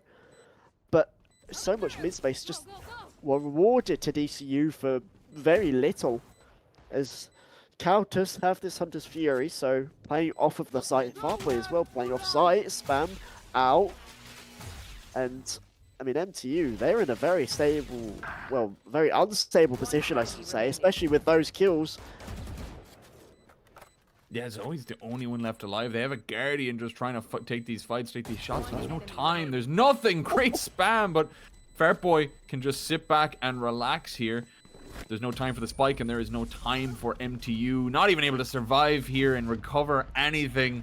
That is DCU with an 8th on the board. Just absolutely bulldozing so far here on Breeze. And again, it's this mid space. As soon, you know, we saw Blinks try and peek out early, lost the 1v1, and then Balance was able to kill one from mid as they pushed up towards A.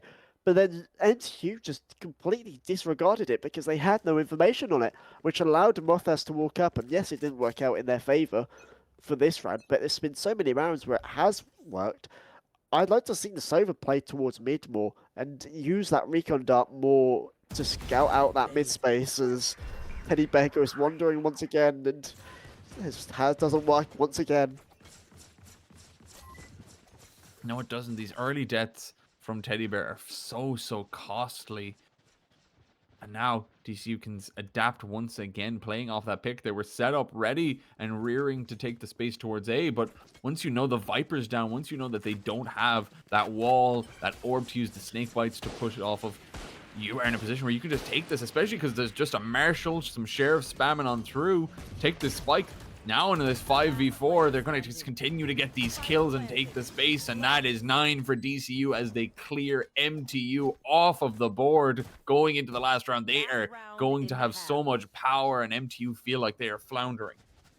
Yeah, and I want to try and say nice things about DCU, but the reality of this is that the nice things that DCU are doing have been because the MTU have been giving it out for free, because Teddy Bear walking out B main once again and getting picked off first, and all of that Viper util has gone down, and DCU quickly recognizing that that's going to be the weak site, and so they hit it, and they hit it before the rest of MTU can rotate.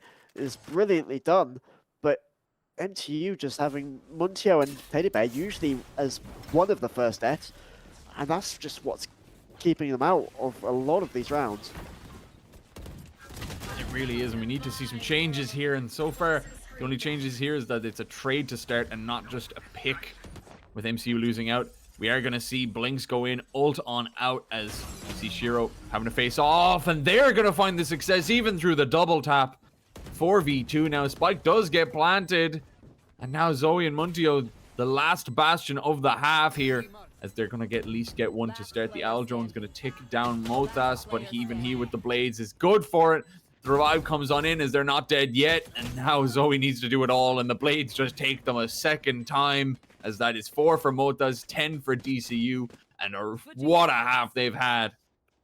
Yeah, and MTU just haven't had a response to this aggression, because that's another thing as well. DCU came into to Lotus looking to play slower, looking to play more controlled, and there were times where they just got completely outmaneuvered, out-aggressed, and this time on Lotus, on Breeze, sorry, it's the complete opposite. MTU just trying to play, I wouldn't even say controlled, I'd say they're the ones trying to push aggression as well.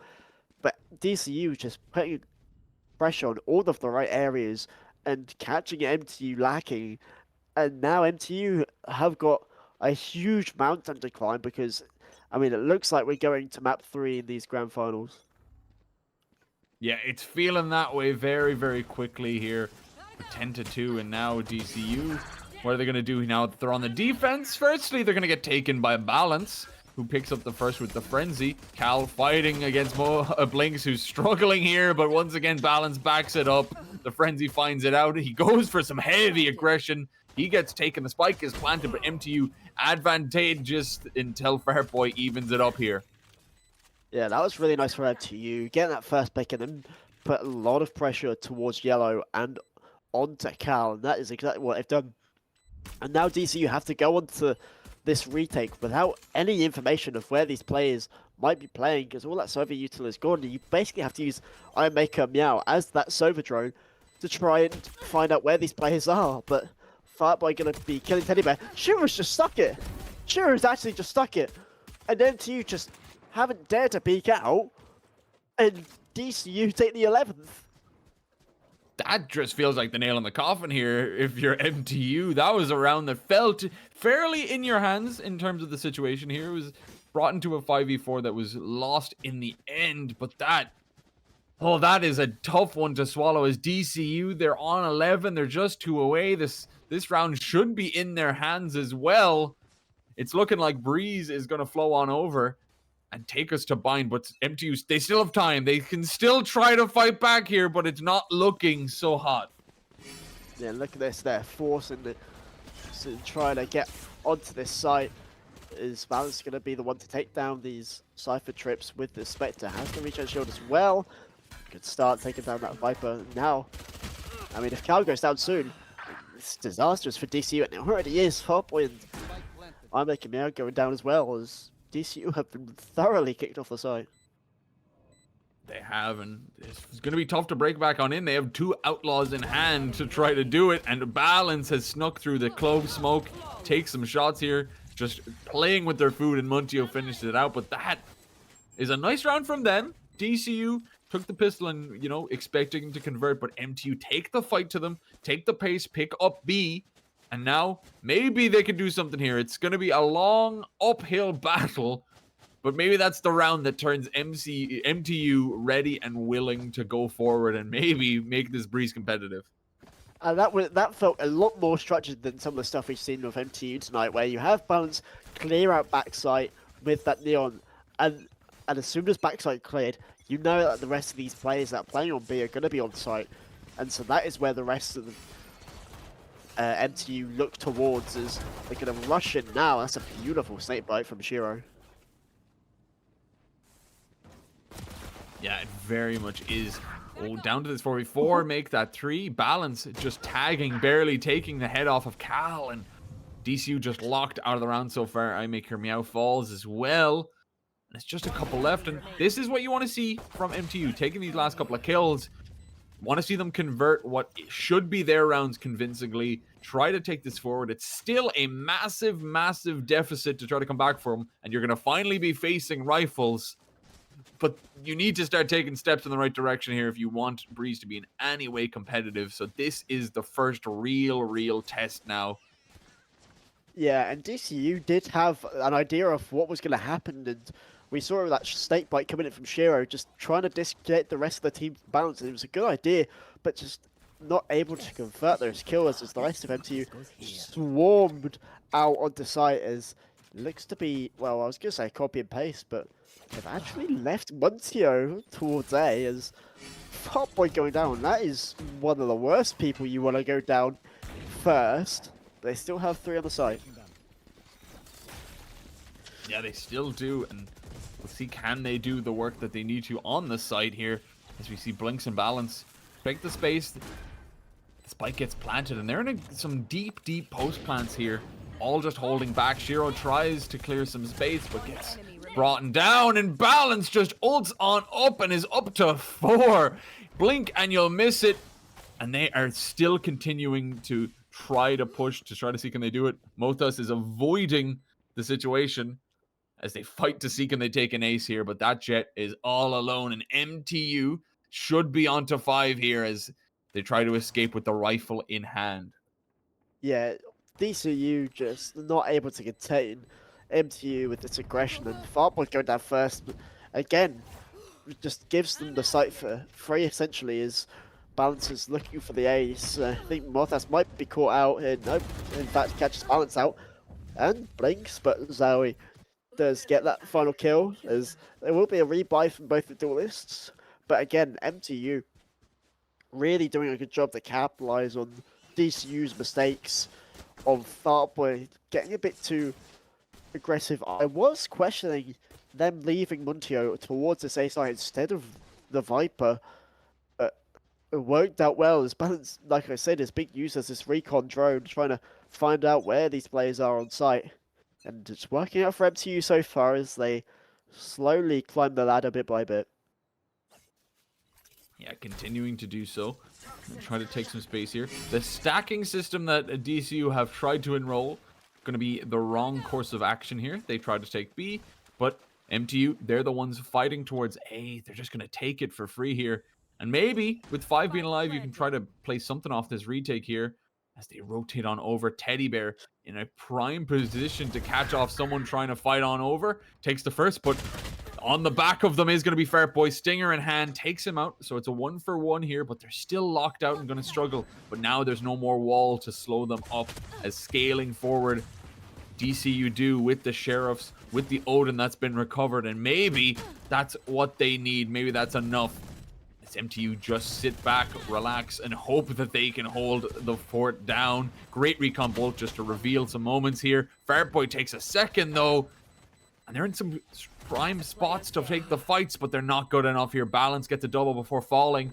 And now in the 1v2, Mothas just holding with this Sheriff, falls to the spike. And that is 6 for MTU, continuing to crawl and break down the deficit that was a 9-round lead.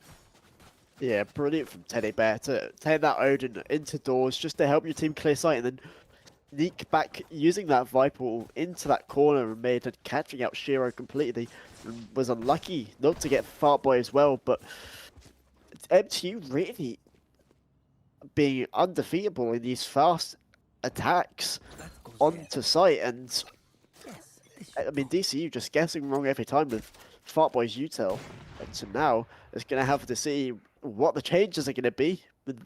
There's a pretty big change. Zowie going down first. It will be, oh, and Shiro gets another there. Blinks, frags it back, gets it.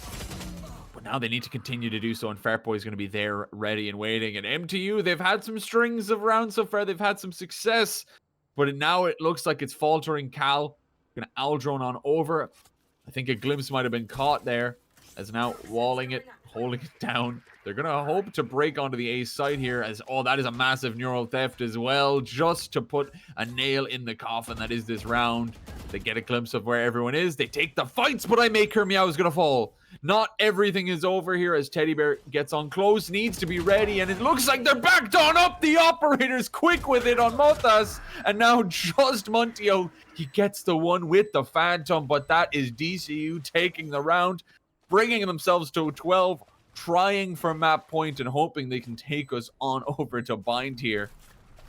Yeah, MT really not expecting that operator from Mothas, as that they hit the shot just instantly and really sent a shockwave throughout MTU that they couldn't really recover from. And again, it's Muntio's util not able to find anything. I'm not even sure if they were able to use the recon before that switch onto A site. So again, it's this Sova util that needs to be used in a better way, really, to help MTU get onto these sites, because they can't always rely on Balance just running onto site and being a recon drone. And now they're swinging into the op, and Mothas missing that first shot, but would have only hit the ISO shield anyway. Yeah, that's gonna at least be some space taken. Oh, Teddy Bear! Oh, that is a great way to take that. It looked like there could have been a chance, but no, Shiro falls. 5v4 now. And now, this is a huge opportunity. Motas cannot hit the shot, cannot even get a chance to shoot. And MTU, they want to stay alive. They need to stay alive. And Fartboy gets some glimpses, but can't take some kills. Blinks brings him down with the operator. 5v2, Cal and I make her meow, and the Sova's the only one remaining now.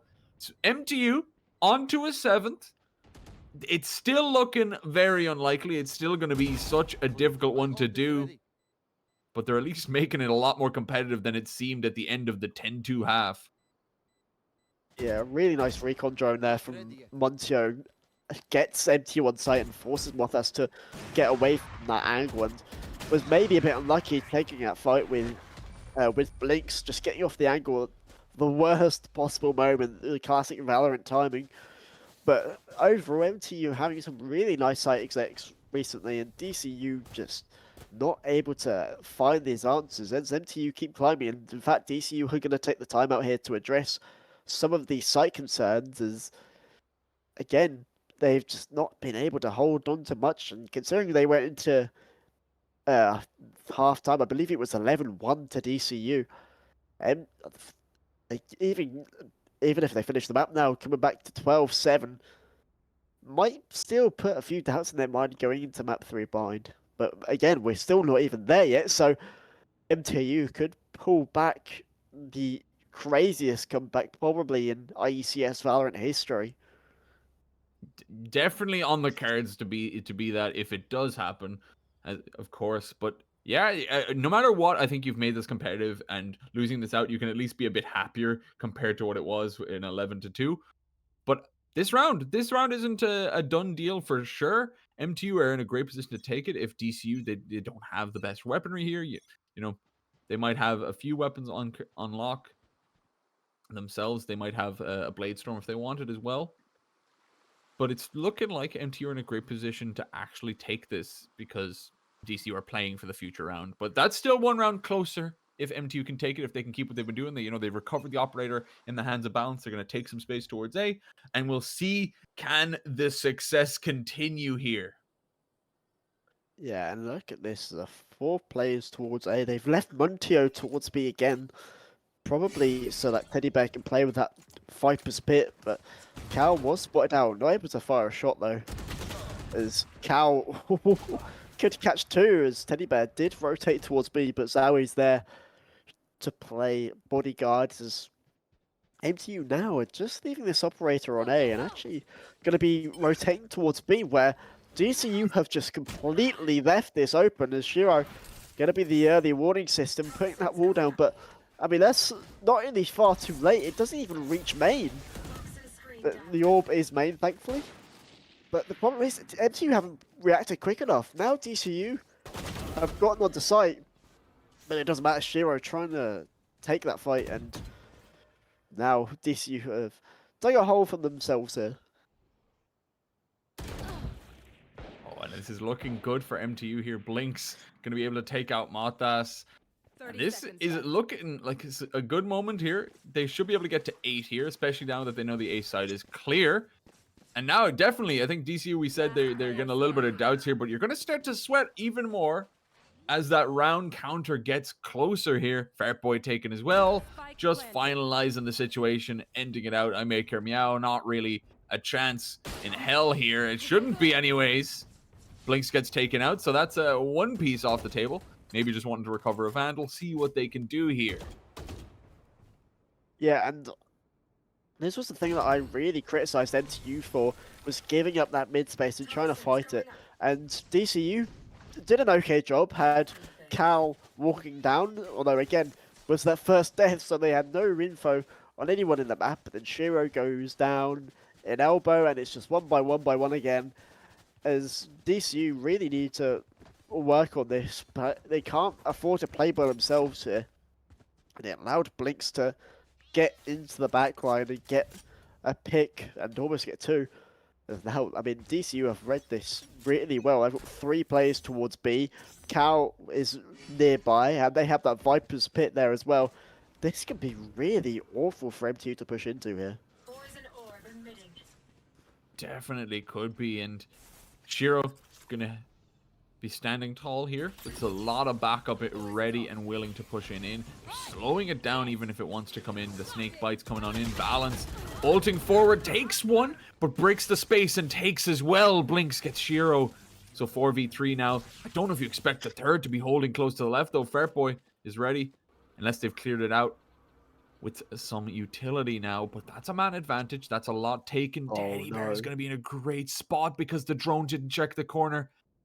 Holding and waiting. Cal could make a blunderous mistake here. But MTU keeping it slow. They're going to push in eventually. And Fartboy's ready to capitalize with 2, with 3. Not dead yet gets popped, but it might be all she wrote if Fartboy continues with this Judge 4K. And now Teddy Bear, some time on the clock, some moments, takes the first. The operator misses, and now it's a 1v1. All to play for here. MTU trying to stay alive. Teddy Bear needs to be the hero. Great snake bite, gonna try to force forward. And now Fartboy, he's looping around. They're both like ships in the night, just crossing away from each other. He doesn't necessarily have the util. He doesn't have the time, and he needs to take the kill. Fighting forward, Teddy Bear, or Fartboy, sorry, takes it. Wrong player. And that is going to be 5 for him. That is DCU taking 13. And that is MTU falling eventually after a close competitive few rounds. I mean, they had the read. They knew there might be a threat there, and they started to pull back, but then I don't know who it was to say, actually, we'll go back and hit this B site. It was just, they didn't expect, they kind of expected the third, but they thought maybe Teddy Bear might have seen something in mid that they knew that they wouldn't be scouted, and so maybe Teddy Bear thought that there was possibly a timing to walk onto site, and just a complete blunder. And it's a shame because they still had some util. The Viper Spit in particular could have possibly been popped from Teddy Bear, but just not having the space or the time to do it, as DCU tie up, and they do it in fairly dominant fashion, I'd say. Yeah, I mean, other than the MTU starting to come back near the end, other than us, hyping up what it could be, that was DCU just having a field day for the most part. It got dicey near the end, but 11-2 is the position they were in. Of course, that comeback is fantastic, but a 10-2 half is just that's not necessarily one team doing well. There has to be a team faltering for it to be that much of a detrimental lead. And that is going to be a huge, huge piece for MTU to lose out on there. Yeah, and it was those first bloods in particular for MTU in that first half. They continuously lost Muntio, who was, on a bit of a heater, but just lost the meaning of the initiator role and kept trying to play for kills instead of playing for the util, the information. And when you're playing in retakes so much, you need that Sova to stay alive, and just was not able to. Definitely. But that is it for Breeze. Both teams wanting to move on from that. DCU letting a lot of rounds slide. MTU getting that little bit of a comeback, but not to be. But that would be, that's Breeze all said and done. But we are going to be moving on to Bind for our decider map of this finals. Yeah, no, Bind is a fairly standard map that we've been seeing a lot in Premier, and where I assume we've been seeing a lot in Open Division as well, from the games the few games I've seen recorded on Open Division. There has been a fair amount of Bind, so it is fair to say I think both of these teams really ready and wanting this to not only go all the way, but to play to our high level, to our high standards. But we will be taking yet another break before our decider map 1-1 DCUB versus MTU Legion. Who takes this Open Division final? Come back in 5 minutes and we will have that answer on Bind.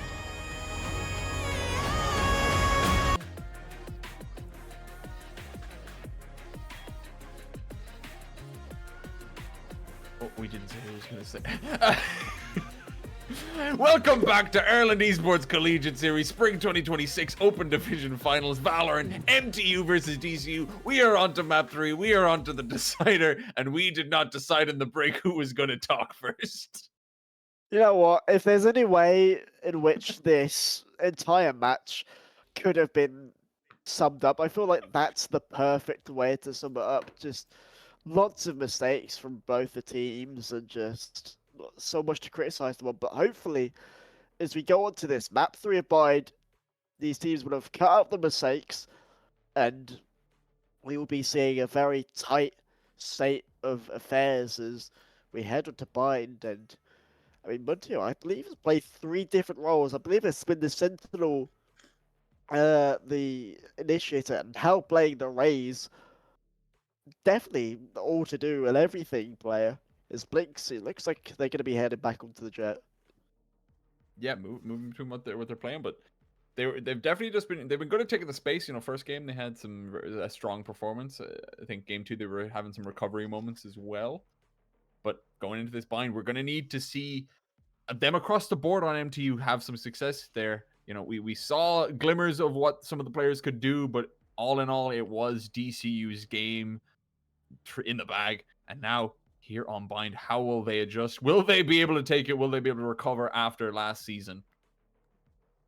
Yeah, I mean, this is the peak moment for DCU here. This is where you can right all of the wrongs of winter. This is where you can right all of the wrongs of that previous 2-0 loss to MTU Legion in this spring open. This is everything. And for players like Fartboy and Cal who were there at the end of, in that winter finals, I should say, that loss against TUD, this could be everything for them.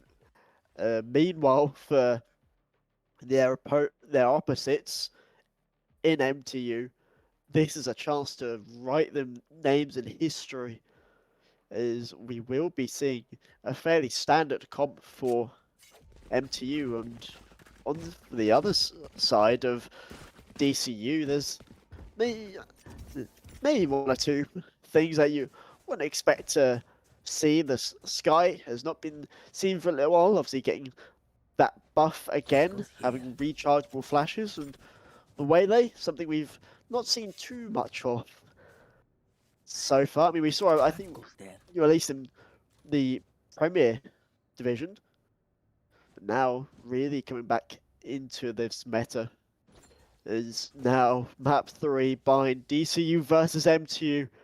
Gearing up for both of these teams as we head into round 1. Yeah, it's gonna be exciting to see. Heavy gravitation towards the B site. Our MTU opening it on up for us. Gonna try to push through as DCU play a bit more passive. They have the setup ready, but the hinder's good. Motas takes them, pulls on back. The Waylay keeping safe. And that is a huge bit of info. That is a huge disruption of MTU's plans. And now looking to see how they can break through some of these trips. Shiro, good for so many on this Brimstone, taking a triple so far, and Balance needs to break the team back into this round. 1, 2, 3, but not enough, as Shiro is going to be topping that triple with a 4. And now DCU, they open it up nicely. Motas gets a fantastic opening. Fartboy has this great setup to keep them at bay, and Shiro just hits the shots. And that is the power of the Waylay on this map. Getting it in that teleport and being able to teleport out with that refract, brilliantly done. And taking out Muntio as well, you know, you lose so much of that sightseeing from that Raze, the double satchels in. You just lose all of that, and so now in that round, MTU just didn't have many places to go. Blinks didn't have many places to get out from with those Cypher trips, as DCU take a fairly standard round, and now you would expect DCU to take this anti-eco, especially with that first pick. Yeah, and the Marshal here just going to try to farm some shots off. Mothas just doing it clean as they can. But right now, great start for DCU, keeping what was a fantastic game of Breeze, but Balance. That is a fantastic shot to be able to take. Waylay gets pushed, but pulls on back as Motas just forced out of lamp. Yeah, the saturate not really hitting there, but MTU have done well not only to get that first pick, to get onto site and to get that plant down. And DCU are going to be ready for the scrap here as Mothas kills 2 and Zowie only good for 1. There's just Mothas, the MVP of the round. Yeah, making moves with the Marshall in hand. Gonna take the no-scope to finish it out. DCU get the second. It might have gotten a little bit, I don't know, stressful. A little, not too bad though. They're only losing on a couple. The spike does get planted, and MTU now gonna buy up as the bonus ensues. But you know, great start from DCU so far. Mathas having a fantastic round 2, Shiro having a fantastic round 1, and the rest of the team just sitting and letting them do their thing. So we'll see how things go once the weapons come online here.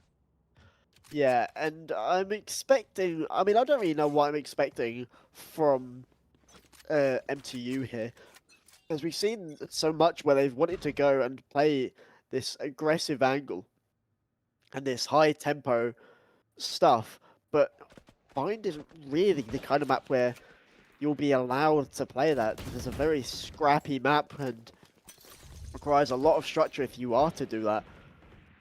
But now it looks like they're going to try and push towards showers and balances on a heater.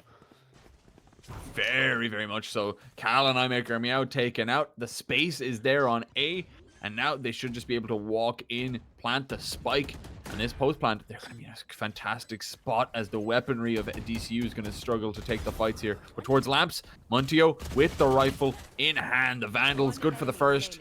Damage dealt onto Farboy, who's now going to try and do his best, and his best is a double so far. Reloading out the Vandal, still an uphill battle. Taken out by Zowie, and that is MTU on the board with a little bit of damage from DCU.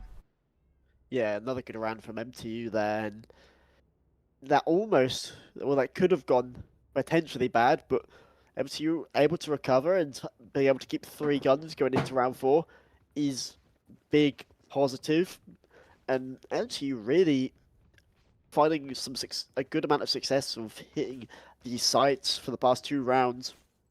Of just hitting this A site and really getting that space and not allowing DCU much, but now as we come into this full rifle round, Balance already has the tour de force. I mean, that's incredible. What a start from him. But now it's just going to be this default. Yeah, Balance has been an absolute hero right now. There's so many shots hit with the Headhunter, and this time shots hit by Matas as they're doing work. The fact they can take this aggression and pull on back so easily gives the value of Waylay really on display. And now MTU, they need to figure out their game plan. They need to see what they can do now, especially a man down in this situation. And I really like the setup of that. You had Mothas go through that teleport with the refract, get that pick. Then iMaker Meow was just watching the refract from shore, making sure that there was no one else pushing. And in that situation, there's nothing really you can do. You have to hope that you're able to kill that first, and then, I mean, it's basically a free kill on Mothas if you do, but there was no aggression going from that. But meanwhile, Balance finding one with the tour de force. Yeah, trying to push this Mothas, holding once again close. He gets hit with this Cloud Burst, and that is a great kill from Blinks to open it up. Can take towards lamp control, can push towards sight. Shiro gonna look to see if he can fight it. Spam comes in, can't find Montio. And that's MTU getting the spike down. Now 4v3 post plant. That's going to be a struggle to upkeep for DCU. Yeah, and I think, I mean MTU just completely cleaned up DCU there, but I'm not sure what happened with Shiro. He waiting in that smoke, hurt the plant go down, and then just got a bit of a cold feet. I don't know what was going on. They had a bit of a spam through, but nothing really.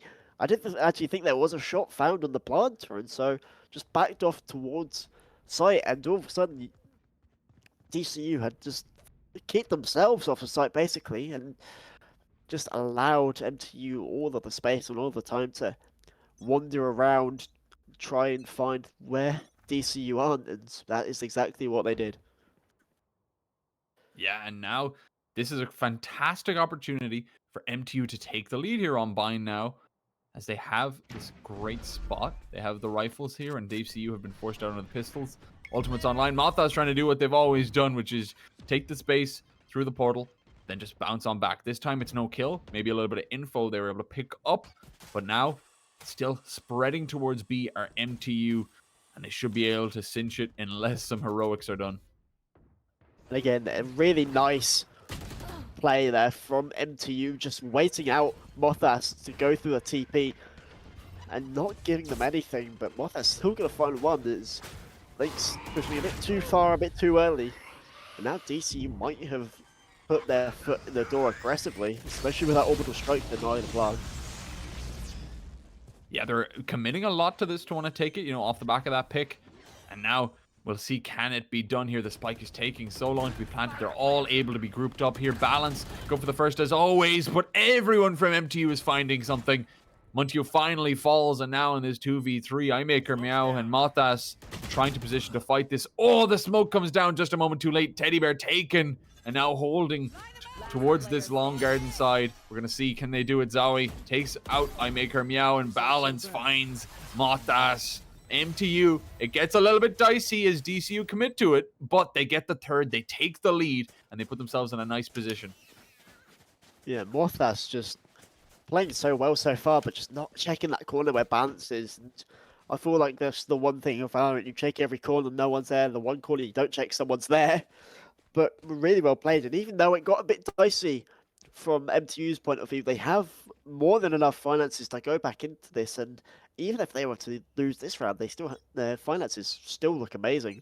Whereas DCU now are begging to win this as another split push and maybe trying to deny Mothas his TP to start with. Yeah, it's been very consistent, so it can, that could be an area to catch Mothas off if he decides to continue to do so. But he's looking a little bit more reserved here so far, not pushing on in and just peeking towards short to take some fights here. Balance holding close towards long. They have been so good at getting picks overall, whether it's early or late in the round. And they're just going to be given the space for now. Look at this. Balance has been able to walk up B long with nothing, and Montero's just stayed in the lobby. It's brilliant from Balance to deny Fartboy's the util, as Montero just waited in case Mothas TP'd at the wrong time. But now Blink's getting a pick on the other side. That's the question for DCU. Where are they going? Are they ending B or A? Mothas get finding one, sure. Just unlucky timing, but really well played from MTU here. Yeah, just taking picks across the map and then committing to where they had the space, especially towards this garden B position. And oh, Mothas tried to capitalize once the smoke faded. Not going to be able to do it. It's just now iMaker, Meow all alone in the 1v4. And this is too much to bear for the Rays, and they will try to save here. But MTU, they're looking strong here. But DCU, they were getting a bit aggressive. They were trying to take these fights. Fartboy just gets caught off by this slow push by Balance, who's having an absolute banger game so far. And struggling after those first two as MTU find 4 in a row. I think the problem DCU are having here is with their setup, because they are playing both duelists and their Sky on A. So it's only their Brimstone and Fartboy, their Cypher, on B. So there is just no passive information that is being relayed.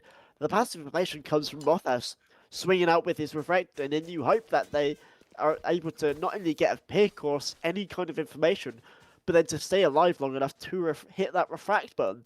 And so I think DCU need to change their setup and to have some passive information, and even either have the Sky on A and the Rays on B, or the Sky on B, the Rays on A. Any way to get that passive information would be great, and they're taking the time out now, so I imagine that is what they're discussing right now. Yeah, I hope they can make that kind of adjustment, because right now MTU have just been in these great positions. As you said, Mothas, that's been the only way for them to really push for info. And it's kind of feast or famine. It's either it goes, well, and they usually get a pick and they can just pull on back as Wele, or it just leads to nothing and they could easily fall as well. So it's been commitments that aren't working out so far, and they need to make those adjustments. MTU in a great position. They even have 4 ultimates this round, so going forward, DCU are going to be fighting an uphill battle with this weaponry and this opposition. Yeah, and you mentioned the 4 outs there, but there are players on DCU that haven't even got their first. I mean, iMaker, Meow, still yet to get there first, and Cal still yet to get their first round of the Seekers. Mothas, I make a meow. Mothas, Shiro have used their ults before, and Fartboy does have that neural theft ready, but just filtering around that's gonna inevitably end up for them to you. But again, look at this. No passive information on the B side. Mistake gonna try and take the fight early, and I mean, you leave with Fartboy dead, Shiro dead as well, and the B site given away for free. Yeah, they're gonna take that every day of the week and just use those picks, pay out onto the site, get the plant, and DCU, once again, you're just kind of locked out here unless you can find something lucky here. It's a Bookie and a Sheriff trying to take point. And I mean, the spam through the wall, that's just, you know, it just makes it all so much worse. And you do have I Make a Meow, the hero Vandal, going on a flank, but the Parallel spotted one. I'm not sure if the other player was there as well, but I Make a Meow revealing the hand, and quickly shut down as MTU will grab their 5th. Yeah, there's gonna be no issues, but as I say that, Mothas gets the double headshot. Cal takes one with the Bucky. It's just down to Blinks trying to hold down the fort. They get the first, and the time is ticked down enough, and Cal, they might get the final kill. Oh, and they get taken out. But at least they deal some damage onto MTU. There's a glimmer of life going into that MTU take the 5th, though. I mean, that's best case scenario, but the problem is that still is awful for DCU because MTU's economy, I mean, they basically have the GDP of a medium to small sized country, and DCU don't even have the GDP to rent a PC. You know, it's so poor. And again, it's this lack of passive information on B, and they're doing it again, and it just feels like they're trying to hit their head on the same wall and hope that something changes. In reality, nothing has been changing so far. No, it hasn't. It's been fairly stationary, but this time they try to, you know, flash forward towards short, try to push something, but after that, there's nothing that is brought forward there. They even went for aggression last round that fell flat, but they need the right pieces to be making those moves. They need to be adjusting accordingly. And MTU, they're gonna push everyone here towards short, take the space, and hopefully this site can go down. Mothas is gonna find one, but the site should still be going in the way of MTU, especially with that showstopper and Blinks' kill. Yeah, I mean, MTU are just reading DCU perfectly. They know exactly who's on A, and know exactly who's on B. Mothas has played Bamps, I think, every round of this map so far, and it's just so predictable about what they're going to do. I think not Shiro, sorry, I Make a Meow has changed up their positioning every now and again, but still, there's just nothing there for DCU to really get a bite of, as Shiro's going to have to just save it once again. But MTU really doing a good job of exploiting these weaknesses in DCU and knowing where the information is and where it isn't. As MTU, I mean, they're going to take a 6th, and it looks like it's going to be inevitable that they go into the lead for a second half of this next round. Yeah, it's definitely feeling like that so far. It's been all MTU, a complete difference to what we saw over on Breeze, where DCU were leading the charge, we're taking these fights, we're able to find everything. But here, balance has come online, and the ensemble are still also doing some work. You know, Blinks is finding these entries with Montio, but it's just been such a strong showing. Mothas hasn't been able to elevate them enough to allow these rounds to come their way, and that has been such a struggle. As well, okay, now they're changing it. Now, I Make a Meow has gone towards the B site, Shuri has gone towards the A site. I like this setup from DCU, but again, they're leaving all of this B long space for Balance to just walk up, and meanwhile, Blinks and the rest of MTU are going to be making their changes towards Shower, and, well, rest in peace, Cal. Yeah, just taking straight on out. Trying to back it up. Shiro trying to make some space, take what was lost, but that is not going to be enough there. And Balance as well just takes B site, clears it out, but there's still one towards the hooker position. So now I Make Her Meow. Going to be all they need. Mothas knows what's up, But they really need this to work. They need every single moment here to be successful here, and they're ready for iMaker Meow, who doesn't even find a single kill as a consolation now. Pushing forward, Balance is just going to put the nail in the coffin as well of this round. Yeah, MTU will take a 7th, and I mean, Fartboy has gone under the radar so far this map, but just dying, maybe not first every round, but dying so early, and it's just allows all the B space as Teddy Bear gets knife in as it's just salt in the wounds of DCU, and all of a sudden, these flashbacks of winter are becoming much more vivid.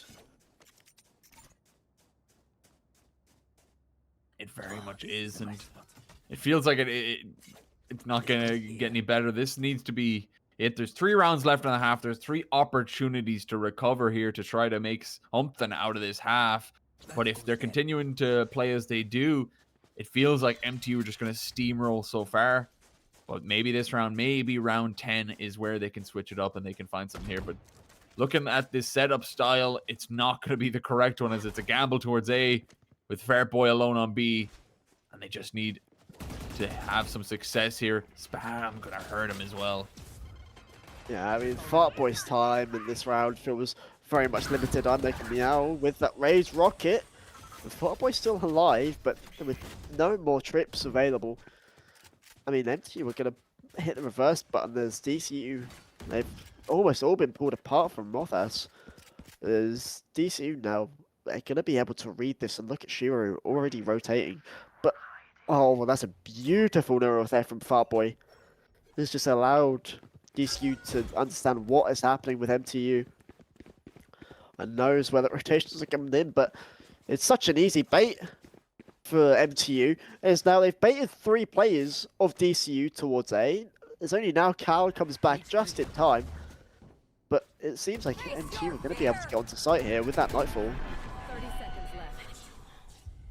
Yeah, and they need to do much here, and Fartboy's only going to be good for the 1. As now the setup comes in, the spike's going to go down. Oh, going to get that Waylay ult on in, and Teddy Bear's hindered and taken out. Zoe follows suit, and DCU finally get themselves back on the board, just pinching completely around the B site after it's taken by MTU, so they get a 3rd on the board. Yeah, really nice play from Fartboy after my criticism of last round. Just had that site on lock, maybe got a bit lucky with that original spam, not being able to take him down, but really good neural theft as well.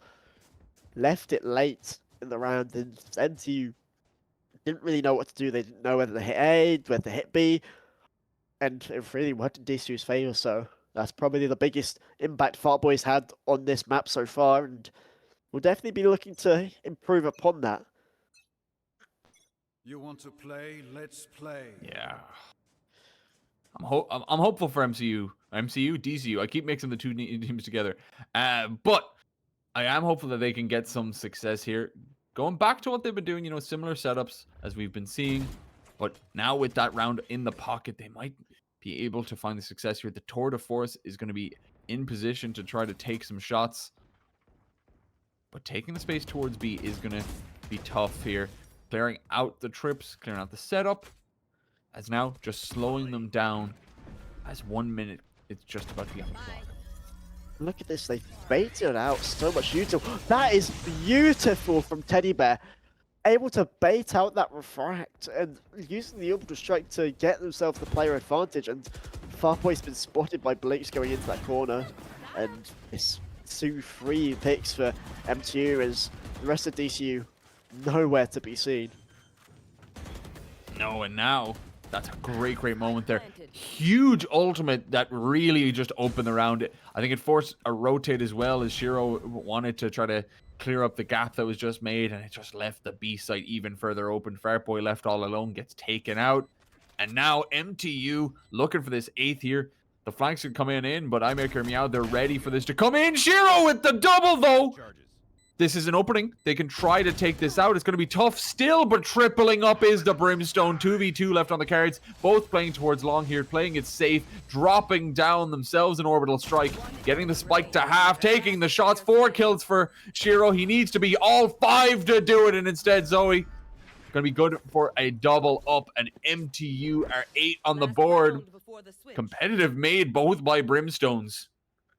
Yeah, MTU put themselves on the beach a bit there, really played that post-plant lax, and it allowed the remaining forces of DCU, being Shiru and I believe it was I Make a Meow, just able to get back onto site and get these kills as they were swinging one by one, and unlucky for Shiru to be able to not get that ace, as I realise I've mixed up the teams once again. I've done that multiple times. I feel like this is the Kurt curse, as Cal has the operator, and already MTU down a player. Yeah, that's a huge pick to take off. Blinks has been taking a lot of space, doing work on this jet, so taking out that piece to just not let them break out into sites is going to be so useful. As balance breaks towards A, Mothas peeks over here towards short, but neither getting taken out. Balance just closing on out. He's been able to take this space so handily with the Fartboy playing so passively. This trap, though, I don't know if he's necessarily is ready. He is just waiting around it, though, so once he breaks it, cleared out, could maybe be peaked off this double up of players here. That's a double for DCU there. Mothas and Fartboy find themselves another opening, and that's now just 2 left for MTU. Last round of the half, and it's looking like DCU are in the driver's seat for it. Watching this spot. Yeah, and again, it's a change of formation for DCU there, putting the Rays back onto B site with Fartboy, 30 seconds really left. able to deny MTU any space on the site. Is now the Rays actually gone back to A alongside Mothas, and now Shiru's leaving. It's only Fartboy with his Vandal now. Might as well have picked up the Bucky, as now time is running out as Muntio gets Fartboy with an aid, 10 and they have the time to plant. They do, and it's opened the round up a little bit, especially if Shiro's going to take that peek. Mothas, being the hero, takes the first, and it's just 1 left. He's able to get it as well as Muntio. Not turning in time, taking the triple as Mothas, and taking a 4th is DCU. It looked set in stone a little bit to begin with. MTU make it competitive, but cannot convert it fully. At the end of the half, MTU lead handily. DCU showing a little bit of signs of life as we got to the tail end. Yeah, DCU able to breathe again with some minor rotations, swapping that Rays back onto the B site and not playing with no passive information towards B really helped out there. But again, even in a few rounds, I believe it was round 11, where they put Shiru and Fartboy on B by themselves and they lost the round due to a lack of passive information once again. And it's just they need to get better at using this information. It's somewhere where they've struggled with a lot this entire series. And now, I don't think there's a more important round to learn how to do it than this one. For sure. This is going to be pivotal for both sides to try to take Mothas. Clears so much space towards Lamps here, as well as I Make Her Meow just pushing deep. And now they get the trades off. The space is still taken, though, as DCU try to see what they can do. Paint Shells is ready for Montio to try to stop this out. Oh, the quick rotations through the teleporter. They're going to get slowed up by some util, but for now, they're just going to be able to take the space out with the flank coming in from Balance ready along the long side. Yeah, this round is won or lost depending on if they're aware of Balance and the flank. They are, but it doesn't matter because Balance gets 2 anyway. And now it's only a 32 HP Fartboy, and yet their life is run short as MTU take a 9th round, but just unaware that Balance could be on that flank. And this is something again where DCU have struggled with these flank watches throughout this series. Just haven't been able to capitalize on that one person in the background. Yeah, and going into this, that massive for MTU. as it's looking good for them. DCU, it's crumbling a little bit. We need to see what they can do going into this second half. They need to try to find some power in this second round as they buy up some weapons. They buy up some buckies and stingers.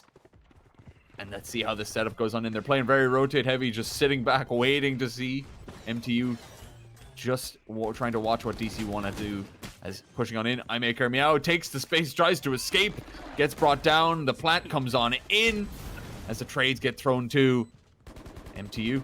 Looking to right or retake this, and Teddy Bear does the double. Muntio takes one with the outlaw, and just Matas now. It's a stinger in hand, and he's taken out.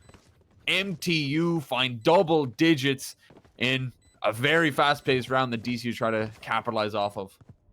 Yeah, and it's interesting to see how these two teams have almost swapped styles, where DCU came into this match as a sort of more controlled and more passive, allowing your opponents to have the space, especially on defense team. And now they've sort of switched with MTU, who at the start of the series were we're going to push in, we're going to play aggressively, get up in their faces. And now they're the ones playing the DCU style of controlled, allow their other team to have space. So it's really interesting to see how that's changed over the course of these three maps.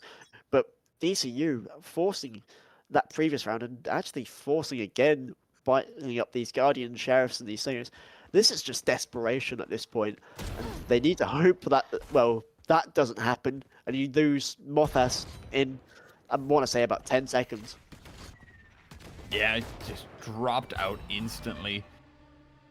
And now, what do you even do? You don't have the weaponry. You don't have a Mothas to take space either. I guess I make her meow is on the table as well, but you're going to be struggling. Balance also holding this. Fartboy is a goner off the outlaw. And MTU looking for 11 as DCU looking to fizzle out right now.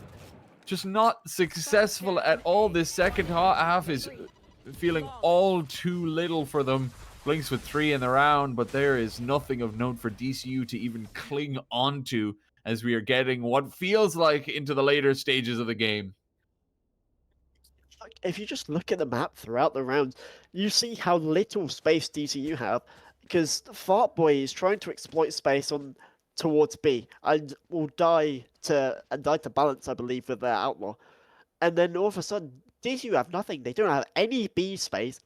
They don't have any important A space. No one's even pushed up into showers. So DCU just don't have anything, and it makes MTU's players' life so easy because they don't need to do anything. And I mean, look at this. Now they're trying to fight for the space, but they're swinging into a tour de force. They really are, and Balance themselves is a tour de force even without the ultimate in hand. Only good for the one this round though. But they still lost more there as Teddy Bear is backing them up on the Brimstone. Dropped down by Mothas, though, trying to claw their team back into this game. 3 versus 3, but it feels still like MTU have the success on the cards. Cal down, Spike dropped. 2 versus 3. Fartboy and Mothas need to be heroes for their team right now. Really nice discipline from MTU here. Blinks and Zowie have just not moved off of this A side. They've allowed Muntio, who has been on a heater all match, really, to just play B by themselves, and it's worked out incredibly because they've read these DC rotates, and now it's Mothas with 23 HP and only a Guardian. We'll find one, but there's nothing more that they can do. And MTU go up to match point as DCU just have lost every fight, it feels like, on this attack side. They just never have any space. They never have any meaningful util going out. And part of that comes from MTU playing in the positions to deny DCU that space, to deny DCU that utility that could make their life harder. But DCU as well have just felt so sterile that the MTU haven't really had to get out of second gear. No, they've been able to coast the way they are. They've been having some great individual performances, but they haven't had to, you know, put too much pressure on the situations here. Balance, you know, an uncharacteristic shot, uncharacteristic of them, but now back straight away. They take the second shot. They hit it over. Teddy Bear ready for the rest. Oh, that operator finds a second as well. The spike going to be tapped, but Cal is, or Montio is ready to push on through. 3v3 into display. Zoe cuts that down. Fartboy is no longer. 3v2. And it's looking like MTU are set to try to take this. The TPs come on in. And now Shiro and Cal gonna look to take this over. Molly just throw them up. Plant comes on in. And this is a far cry from the DCU we've seen before as Balance finds at third. And it's only Shiru now to try and do something, and there's nothing that can be done as MTU confirm their Open Division spring win. As we just wait for the final few seconds of Blix's defuse. There we go. As MTU take map 3, 13-4, and take home the crown of Spring Champions 2025. Yeah, that is phenomenal from MTU. The DCU, always the bridesmaid, never the bride, as they cannot win out the final once again. Tough pill to swallow for sure, but MTU, they were just simply on that last map. You know, throughout the series, it was back and forth, but MTU were just absolutely not. They were just weren't giving them the chance to play, and DCU weren't, you know, taking the opportunities necessarily. They weren't playing up to a game that we expect necessarily, and MTU were just able to run over with these individual performances. Yeah, and I'm not sure if it was an individual, like a subconscious thing, or whether there was a call to switch up how they play and try and play more aggressive to fight off MTU. But you can see how uncomfortable DCU were trying to play this upper tempo style, and they just didn't fit it all. And for MTU, you know, when you've been playing your style for so long, not only do you know its strengths, you know its weaknesses, you know what not to do and how not to do certain things, and it seemed like MTU just had that answer every time. It's almost like they had a playbook next to them and they're saying, okay, well, they're just playing like us, here's our playbook and we know what to do, when to do it. They don't, and it worked so well out for that, and you can see that in Bind. And even in map 1 where DCU were struggling, they made that comeback because they were able to play their way. And there were times in map 2 where you could sort of see that start to arise, where DCU was struggling to play the way they wanted and instead were trying to play a bit more like MTU. But then by map 3, they just fully abandoned whatever they had learned over the course of Open Division Spring and just said, we'll play what they do because it seems to work, and it just really didn't work for them. It definitely didn't, and I think we also got to give a huge amount of props to MTU for, you know, playing out that second map, being at such a deficit, trying to come back and not succeeding over there on Breeze, and then coming into the third map and just having this, you know, you can say that DCU failed, but it's still up to MTU to not throw it away as well. And I think it shows a really good one. They were 11-2 down as well. Like, they were getting demolished on Breeze before they had that little comeback. So there's a lot to, you know, give them for that mental resilience to be able to come back into the series and take it. Yeah, definitely so. And when you get to a grand finals like this, where you know people are going to be watching, it becomes not less about winning and losing. It becomes about not getting in your own head, because a mistake on round 2 can lead to a mistake or a moment of hesitation in round 15, and all of a sudden you lose that round and it snowballs. And MTU done that really well, where they weren't allowing their mistakes or anything to get in their head as they just played round by round. And we saw them struggle a bit more on that map 2 of Breeze, but like you said, with that little comeback, done really well to come back and give themselves a little bit of confidence before Bind, and you could see that confidence round after round after round just kept snowballing. And for DCU, it was the opposite. And as you said, when we went to this post-show, always the bridesmaid, never the bride. And you can see that mentality in some of the players that have been there before. I mean, Cal, Fartboy, I believe Shiru as well, all were at that previous Open Division final in winter. And you can see the pressure really start to get to them, making uncharacteristic plays, making plays that you wouldn't think so, especially after some of the heaters. I mean, I know Fartboy was on a complete tear in map 1 and was unlucky not to win it, but you can see by map 3 the confidence just gone, the mentality as well, just completely erased. Yeah, definitely. And that was nearly a 4v5 that series, so I'm glad we got such a competitive one. We at the very least almost got that Lotus to be a 4v5 that would have, you know, main MTU probably would have lost the map. And so, you know, you can think about all that could have ensued and, you know, changed the way it is. But in this 5v5, in the way it went, MTU are your Open Series champions. Yeah, congratulations to MTU and commiserations to DCU once again. Unfortunately, not able to get that win again. But if you are a DCU fan, don't worry, because they are back in action with our premier grand finals next week against UCD Leviathan's Alpha in a massive rematch of winter finals. Will they be able to come back in and finally topple their opponents and get that crown and that trophy that they've been hungering for so long now?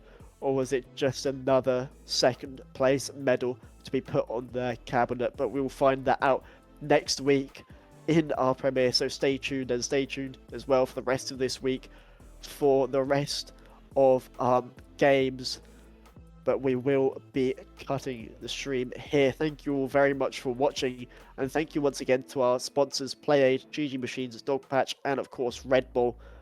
And we will see you from the Valorant. Well, I will see you from the Valorant department next week, I believe. Kurt, you'll be on this week. I'll be on Wednesday. I'll be. You can see me on the Wednesday Counter-Strike one, but no, you'll see. I probably Horatius here on Monday next week. But this has been lovely. This has been grand, and thank you for having me here. Yeah, thank you very much for being here, and thank you all very much for watching. And we will see you for more Valorant action next Monday. So until then, we will see you later.